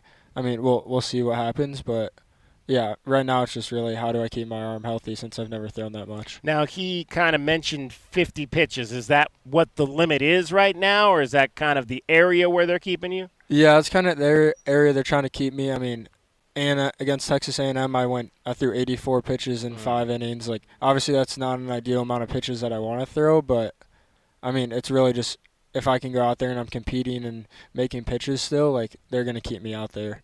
So I think 50 is a good range for them to keep me at so that I am available for more games if they need me to. Casey Hench joining us, reliever for your Arizona Wildcats. What's your repertoire? How do you attack guys? I would say my slider's my best swing and miss pitch right now. I love throwing my sinker just to get quick outs, get them to roll over, and then my changeup has also been a really good effective pitch for me to kind of keep the ball down in the zone, get some rollovers into some double plays, and so those 3 are my main ones, and then I also have four seam that I'll mix up in the zone as well. I was asking Chip just about the new wing pitching center. What have the players liked about having that at your disposal? Yeah, I think everyone's loving the Newt Force mound that we have. It's allowed us to kind of see how we're moving and what's a more efficient way for us to move so that we can keep our arms healthy and possibly throw harder as well. So I would say, I mean, I've only heard positive things about it, and everyone loves going in there getting their work done. So how much, like you said, it's really more of an off-season kind of thing. How much did you use it? Were you, like, in there every day and looking at information every day? What was the duration of how you tried to approach that? Yeah, I would say we were in there, like, probably 4 or 5 times throughout the fall, like every 2 or 3 weeks, just to kind of see, like, if our numbers have jumped, like what kind of differences are we making based on the drills that we're doing, based on our numbers that we're coming out of doing those drills on the mound. So I'd say every couple of weeks we would get in there and kind of understand if we were moving better or moving worse, like what the benefit of the drills that we were doing was making. Now, you're a Lakewood, Illinois. I imagine that's suburban Chicago, if I'm not mistaken. So yes. You grew up Cubs or White Sox? Cubs. Cubs, all right. Yeah. Who's your favorite Cub that you loved growing up? Anthony Rizzo is probably my favorite. Anthony Rizzo. He played down the street over at Veterans with the San Diego Padres here when he was coming up. So walk me through your 2000. I'm a Cleveland Indians fan, okay? So 2016 still weighs on my heart, but walk me through what 2016 was like for you and seeing the Cubs finally win that World Series. I mean, it was crazy. Thinking just all the years growing up, they're not good, and then finally, like, back-to-back years, they're making a run, and 2016 just kind of getting to that moment and just understanding what it had taken, like how many games I'd watched, and just that moment of them finally winning was just unbelievable. Especially Game 7, they give up that homer to Rajai Davis, and your heart just sinks, and you're like, oh, here we go. Here we go again. Here we go again. And then they come up, bends over, sits that double down the line. It's just that's the moment I'll remember for the rest of my life. Where were you that night? Where were you watching the game that night? I was at my buddy's house that night. Wow. Yeah. That's cool, watching it with your friends for sure. Did you get a chance to go to any playoff games during that run at all? Or I did not, no. Did you go to a lot of games there growing up? I did, yeah. One of our family friends had season tickets in the bleachers, actually, so we loved to go with him, and the bleachers are the best spot to be at Wrigley Field. So. Casey Hench joining us, a reliever for the Arizona Wildcats, a baseball team. Tell me about this bullpen. I mean, you guys got so many really cool arms, and Chip was saying he's not sure if Pluto's going to close, if it's going to be one of the other guys, but it seems like he's got a number of different options out there, the guys that can finish games this year. Yeah, I think it's a huge benefit for us to to have all those different guys that we don't really know who has what role right now, and that's a good issue to have. You don't want to have an issue where you don't know who you have to even put in the game. So it is the guys that we've thrown out there have shown us well, and we kind of trust different guys to go in different roles right now, and it'll eventually start working itself out to we know who's going to go in what situation. But the fact that we're week 4 right now and we still don't know really who's going to go in win, like, I think is a really positive thing for the staff. Now, last year you were one of the guys that pitched in that game where you guys used 9 pitchers against the Sun Devils. Did you all know going in that was what was going to happen and now that was going to work out? We didn't know it was going to be 9 different guys. We knew it was going to be a whole lot of guys, but we did not know it was going to be 9 different guys. What was that just kind of like as it kind of went from one guy to the next? So we always hear the girls on the softball team talk about passing the bat. It seemed like that night it was passing the ball. You get the next one. You did. Is that kind of how it felt? And the momentum of every guy going in there and getting the job done just made it that much more gracious to win that game in the 9th inning? Yeah, I think when you have as many guys on the team contribute to a win like that, like, it just makes a win that much more special. And when you got 9 different guys going out there getting 3 outs, like, that just shows a lot from our team and our staff and how deep it is. And I think this year's team has the same depth that we can throw 9 different guys out there and they're all going to get through an inning and help you win a ball game. What are you anticipating from this Big 12? I think it'll be a really good thing. There's a lot of good teams, a lot of good environments. I mean, I'm looking forward to it for sure. And right now, I mean, we're projected to finish 2nd, but that doesn't mean anything. Last year, we were projected to finish 9th in the Pac-12. So, like, you just got to go in and compete with every team, and you're going to go to some cold places. Some teams are going to come here when it's extremely hot, and you just got to battle the environment and be able to win at your best. Speaking of that, obviously coming from a cold climate like Illinois, what was enticing about wanting to come to Tucson? I would imagine weather was one. What other schools did you look at, and why was Arizona the right place? Yeah, Arizona was my only offer. I was committed to a junior college in Iowa, actually. I got offered a walk-on spot here, and it was just something that I'd always dreamt of coming here and coming to a warm state to play and be able to play outside all the time and not be in an indoor facility all winter. And so, yeah, definitely the coaches were a big factor. The weather was a big factor. Just getting outside and being able to play baseball in a warm state was a huge factor for me. Yeah, because I went to high school in downstate Illinois, so I tell people all the time, we could barely get out on the field until almost April, and then your season is condensed into about 5 weeks, and then you're just playing throughout the summer to try to continue to get games. But to be able to be outside in November and December and January, how has that lended to your growth? Tremendously. Like, just being able to go outside and, like, long toss and all those different things that you can do here and not in Chicago, like, those things are all benefiting me as a person and as a player. And so I would say, like, back to the people in Chicago and in those cold states, like, do everything indoors that you can, because when you can do it outdoors, it just benefits you that much more. So long tossing indoors into a net, it's not fun to do, but you have to do it. And so being able to do that out here, like, I think it helped me grow as a player tremendously. Outstanding. Well, Casey, hey, we appreciate you taking a few minutes to join us. Continued success this season. Yes, sir. Thank you. I appreciate it. Casey Hentz, he is a reliever here with your Arizona Wildcats baseball team. U of A ASU with first pitch coming up at 6. Cricket right now getting you home every 20 minutes on the 5s with your traffic and your weather. From the AutoNation Honda and BMW of Tucson Traffic Center, this is Wildcats Radio 1290 traffic and weather together. With a collision, Grant and Alvernon and Grant Road, some slowing at the intersection due to a collision and road work as well. Also, crash clearing Valencia and Cardinal and Valencia. Still some light slowing on eastbound I-10 east of State Route 83. So rain later this evening, thunderstorms by morning, overnight low near 52 and partly cloudy 71 tomorrow. 73 now. I'm Cricket with your Wildcats Radio 1290 traffic and weather together. This report is sponsored by eBay. We all got a thing. Yes, even you. If you love fashion, car parts, trading cards, whatever you're into, it's on eBay. So go find the thing that keeps you up at night. eBay.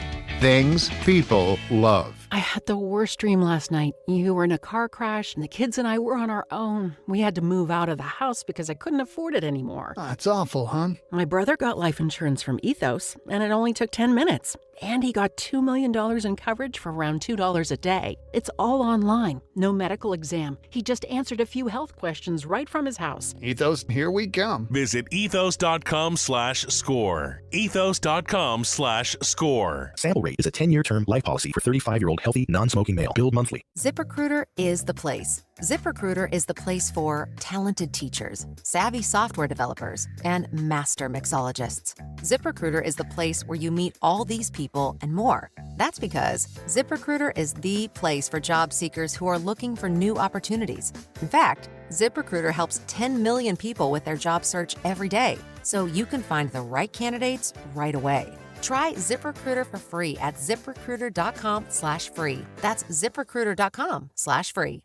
For 100 years, O'Reilly Chevrolet has been part of the fabric of Tucson, just as our Chevy trucks are part of the fabric of America. With that in mind, we're proud to announce it's officially truck season. And this year, we have Motor Trend's Truck of the Year, the all-new Chevy Colorado. Test drive your new Chevy truck on Broadway next to Park Place Mall. Call 747-8000 or check out our entire lineup at O'Reilly.com. Don't miss truck season, going on now at O'Reilly Chevrolet. Together, let's drive. O'Reilly Chevrolet. Proof Artisanal Pizza and Pasta, featuring delicious handcrafted pizza specialties like Polynesian pie, buffalo chicken, veggie pie, pesto chicken, baked potato, mushroom, and artichoke, just to name a few. Hungry yet? Try their handcrafted pastas: carbonara rustico, veal blue, chicken piccata, green machine. The list goes on. Proof offers pizza and pastas in gluten-free or vegan options. Want more? Proof's Artisanal Pizza and Pasta also has amazing entrees like salmon, mushroom risotto, lasagna, New York strip, and cioppino. Lunch specials noon to 3 and happy hour every day from 3 to 6. Discounted drinks, savory apps, and you guessed it, pizza. Proof Artisanal Pizza and Pasta at the southeast corner of River and Campbell in the St. Philip's Plaza or online at prooftucson.com. And this Friday, we have a sweet deal for you from Proof Artisanal Pizza and Pasta. You can get a $50 gift certificate for just $25. And this sweet deal will go on sale this Friday morning at 8:30 at WildcatsRadio1290.com. Don't miss out on any of the action. 7-7 bottom of the ninth. Wildcats would love to end it right here. As the University of Arizona takes on the Big 12 Conference. 2-2, and it's lined to left for a base hit. Breifogel's going to be waved around third. Here comes the throw from Hartman. It's headed home. He slides. He's safe, and the Wildcats have won it. McKale RBI single. You're listening to the flagship home of Arizona Wildcats athletics. Wildcats Radio 1290. Don't hold back. Just dive right in. This is Desert Diamond. The round-the-clock, off-the-charts, over-the-top spectacle that puts a shine on any day, anytime. The tables are hot to the touch. The slots are spinning winners every day. And the point spreads are yours for the taking. So go ahead. Live the diamond life. Desert Diamond Casino. Visit ddcaz.com. An enterprise of the Donna Autumn Nation. My heat and air were in a state of disrepair. Most plumbing problems start with a 4-letter word: drip, leak, clog. Whatever your plumbing problem might be, you can trust Picturox Cooling, Heating, and Plumbing to deliver fast, honest, and reliable service by a plumbing expert that will find the right solution for your plumbing problems. Call us at 520-492-0748 or picturoxcooling.com. Picturox Cooling, Heating, and Plumbing. This is Zach Gelb with the Sports Minute. The Chicago Bears are making a strong push when it comes to winning the offseason. First, they hired Ben Johnson to be their head coach. Then they revamped their offensive line, acquiring Joe Thuney, Jonah Jackson, and Drew Dahlman to protect Caleb Williams. And then they signed Grady Jarrett to help their defense. So what's next for the Bears? Maybe they'll select running back Ashton Genty at a Boise State or tight end Tyler Warren at a Penn State if either are still on the board when Ryan Poles makes a selection with the 10th pick of the draft. I'm Zach Gelb.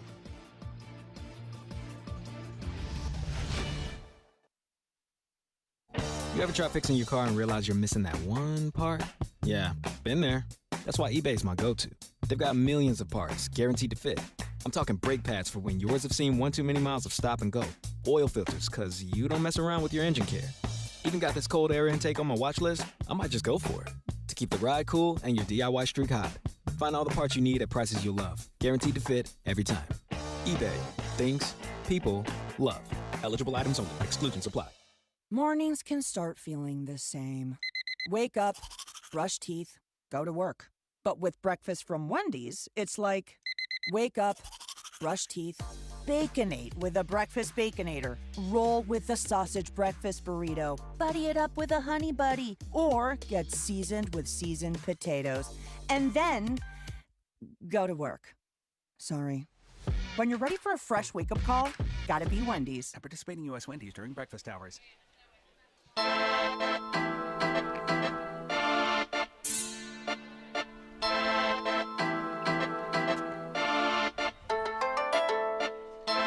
DK on the sports tip. Wildcats Radio 1290. Final segment of our show from High Corbett Field as we're getting you set for Arizona State baseball here tonight. 6 o'clock coming up on first pitch in about 20 minutes from now. It'll be the non-conference meeting between these two teams. They will play again in Big 12 conference action up in Tempe coming up later in the season. That series right now is scheduled for April the 4th, 5th, and 6th. Will we broadcast that series? Who knows? We hope we don't, because you know what weekend that is, right? Final Four weekend. Oh, yes. So, yeah, we hope we're still doing some basketball when the Wildcats make their trek up to Tempe in the first weekend in April. The Sun Devils do have a member of their roster who's from Southern Arizona. Isaiah Jackson out of Cienega High School is in his third season with the Sun Devils, and Isaiah he's an outfielder, has been on the conference defensive team for his 3 seasons, I think, or at least the last 2 seasons that he's played primarily for the Sun Devils. He played 53 games last year. 53 games the year before and 52 last year. He's hit .263 in his career at Arizona State. 18 home runs and 71 runs batted in this, again, his junior season. He is the younger brother of Andre Jackson, who got to the big leagues a few years ago as a pitcher with the Los Angeles Dodgers, then was traded briefly and spent some time with the Pirates in Pittsburgh. He pitched last year in Japan, did Andre Jackson. So Isaiah trying to blaze his own trail to the big leagues out of Cienega High School. We'll look forward to seeing him in the lineup tonight for your for the Arizona State Sun Devils. 520-848-1290, 520-848-1290. Last chance for you to get in on the show for this evening. Don't forget, we've got Arizona basketball coming up for you on Thursday, the first night of the pack. Yeah, there you go. Go Jayhawks, is that what you said? Oh, beat the Jayhawks. All right, there you go. That's much better. That's much better. Day 1 of the Big 12 Conference Tournament. We'll update you on game number 3. It is late second half right now. Kansas State holding off the Sun Devils 66-58. 66-58. KSU, the Purple Cats, right now leading the Sun Devils with about 3 minutes and change to go in that game in Kansas City. Final game of the night, Central Florida and Utah. Earlier, Oklahoma State lost to Cincinnati 87-68. Colorado beat TCU 69-67. So tomorrow in the early games, it'll be Cincinnati against Iowa State, Colorado against West Virginia, Baylor awaiting the conclusion of this game between Kansas State and Arizona State, and Kansas will host the winner of Central Florida and Utah. J-Dub is probably back in studio. His head's probably still spinning watching that court.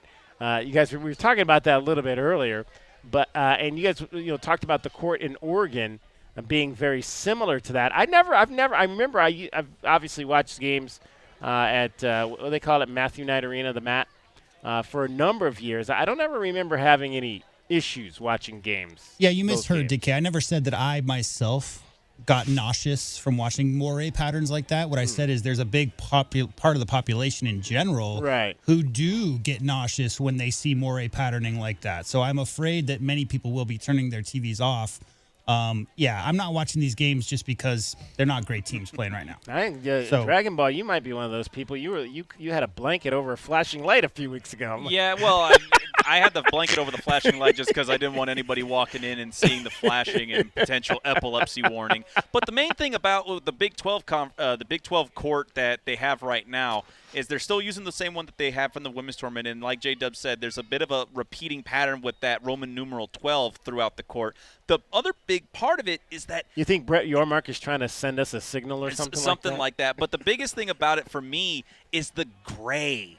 The gray is yeah, not that's an attractive color, that's different. Particularly for wood. I don't like gray painted wood. It just doesn't look appealing. I know that, again, Brett is very, very defensive about that court, saying that they love it, that the players from the women's tournament came up to him and said they loved it. For me, I would have picked a less shade of gray for the color of that court, for me personally. Wasn't there a movie called Shades of Grey? Yeah, we don't want to talk about that movie. We don't want to talk about that movie. Oh, 520-848-1290. Your chance to get, I think, actually, we have a couple texts here. Let me read one of these here. This comes from, not sure the name, but he says, so I heard Bruce Pascal on a podcast early this afternoon, and he was saying that the Big 12 representative did say that it's likely that teams will likely play their closest rivals twice, with the conference games being reduced to 18 next season. We talked about that a little bit earlier and heard from the commissioner on the reduction to 18. That's no bueno if true, because it'd be nice to play some tougher opponents twice. Couldn't they come up with some sort of being rewarded by how you finished in the conference last year type scenario? So kind of like what they do in the NFL, you finish, you play certain teams based on your record from this past year, I think, is what he's trying to say there. I'm not sure if Bobby Hurley getting excused, as I'm concerned how that might negatively affect our 25 recruiting class. Pete, Burries, etc. Your thoughts? I'm not sure if I read that correctly. I'm not sure if Bobby Hurley getting excused. I don't know if what he meant by excused there, but Bobby staying. I don't know that I would imagine they're probably recruiting Koa Pete. I mean, he's right there in their own backyard. If there's anyone in the state of Arizona not recruiting Koa Pete, they've got a problem. Grand Canyon is probably recruiting Koa Pete. Brandon Burries. How about Koa Pete though? 4 straight state championships. They won. Perry won the state championship over the weekend, and he played the majority of those last few games with a broken hand. So that shows you how tough that kid is. He, a lot of those, again, a kid with a 5-star with that much on the line probably would have sat out in a lot of instances. But that tells you a little bit about that kid right there, I think. Oh, yeah, no. And in a sport like basketball where every so often you have to change to your other hand, I want to know how strong is he going to, handle that, if he had to dribble with his offhand or his dominant hand, whatever it might have to be. But you see how much it matters to him about being able to say that he won that many straight state championships and things like that. It adds a little bit of extra legacy to Koa Pete going into his upcoming decision about where he wants to play basketball moving forward. All right, let's give you your Desert Diamond Casino replay for today. It's brought to you by Desert Diamond Casino Sportsbook, and that is Arizona's best bet. We had a chance to hear from Chip Hale, the head coach of your Arizona baseball team, earlier, talking about his 2025 pitching staff. Well, I think we have so many quality arms, and the hard part about that is there's only so many innings to go around. So we're trying to figure out, where guys fit, and fortunately, after this weekend or starting this weekend, we're going to probably pare it down to 12 or 13 guys. It's like a basketball team. If you noticed early, Tommy had 10 guys playing, and now they're down to 7 or 8. And that's what happens with the bullpen. It happens with starters. You're right. Our starters were okay that first weekend, except for Kramkowski struggled. He's had, 3 good weekends since, which we're really fired up about seeing him out there against Cincinnati on Saturday. But We've got a bunch of guys. Are we figuring out, is Pluta the closer? Is Tangini? Is Alberini? We have all these names that people aren't as familiar with that are going to get opportunities. And where does Casey Hintz, is he going to throw 50 pitches a game or is he going to be a guy that can pitch late in the game? Yeah, you talk about all these names, and really, you had the 3 guys in your starting rotation that kind of really led that run to the Pac-12 championship last year. 3 new names this year, so let's kind of go through them and get people up to speed on who these guys are. Right. Let's start with Colin McKinney. Yeah, Colin obviously is a portal transfer that we got out of Baylor. Big-time name, big-time arm out of high school. He had surgery. And had sort of a freshman year of rehab, and then last year was just okay at Baylor. I mean, his velocity was up there, didn't command his stuff as well, and I think he was looking for a place he could really learn and kind of get these things tightened up and coming to Kevin Vance and in our program, he's been able to do that. And his velocity's been up to 97 in the fall. We've seen him at 92 in games. He bumped up to 94, 95 last game, and in Houston he was up there pretty high. So that's one thing we need to see a little more consistency is with the velocity of the fastball, because as the game goes on, when that starts to come down, you become a little more hittable. Smith Bailey? Smith Bailey, obviously a freshman, pitching on Sundays for us. It's not easy to do. He'll start conference play on Sunday. I thought probably his worst outing of the year so far was this last Sunday against Pepperdine. He's pitching some really emotional games for us. In Houston against Tennessee was fantastic. I know the Tennessee hitters were really impressed. But he's a guy that has 4 pitches, and he can get up to 94, 95 also. Usually pitches around 92, 93, and that's something that as he gets older, he's a Friday night guy when he's a junior, maybe even a sophomore. He's going to be really impressive. All right, that was Chip Hale, the head coach of your Arizona baseball team, with your Desert Diamond Casino replay. It is brought to you by Desert Diamond Casino Sportsbook, and it is Arizona's best bet. We are just a few minutes away from first pitch here at Hyatt Corbett Field. We are wrapping things up. You can watch the game. There's no radio on the game tonight, so no radio broadcast tonight, but you can watch the game on ESPN Plus, and you can pull that up on your phone. So if you want to listen to Brody Dryden's call, you can do so. We actually had we read a text earlier from our guy DW, and he just walked by and said hello. We always love to meet the folks that interact with our show, and appreciate DW stopping on by. Guys, any final thoughts before we put a cap on this one and get to some baseball? Well, I'm glad that we're not going to get any kind of cloud cover, yeah. It seems like, because I know that that moon over there, that too. The moon is all the way up, and there's not a cloud in the sky, so it looks like they're going to be able to get through this game without many major concerns. A lot of people wearing shorts. I don't know about that. Knocking on a lot of wood, though, because I don't want to jinx it for them. A lot of people wearing shorts. I don't know about that. I'm going for my coat after we get off the air here. J-Dub, any final thoughts? No. Just editing in here. There you go. All right. That's going to wrap it up for us. Thanks to everybody that was a part of the show. Chip Hale from Arizona Baseball, Casey Hintz for joining us, Brody Dryden as well, the folks over at Pima, Kylie Sowers-Miller, as well as Coenje Gonzalez, and they are going to the national tournament as the number 1 for the men and number 6 seed for the ladies. For Dragon Ball, for cricket, for JW Madden, my name is David Kelly. That's our time for tonight. Thank you very much for your time. Bear down. AS who? AS who? From the AutoNation Honda and BMW of Tucson Traffic Center, this is Wildcats Radio, 1290 Traffic and Weather Together. Collisions reported 22nd Street near Country Club on 22nd to the east of Country Club. Also, Grant and Alvernon, road work and slowing at that intersection, and a crash on Grant Road to the west of Country Club. Rain later this evening into this morning. Our lows near 52, 71 partly cloudy tomorrow, and 72 now.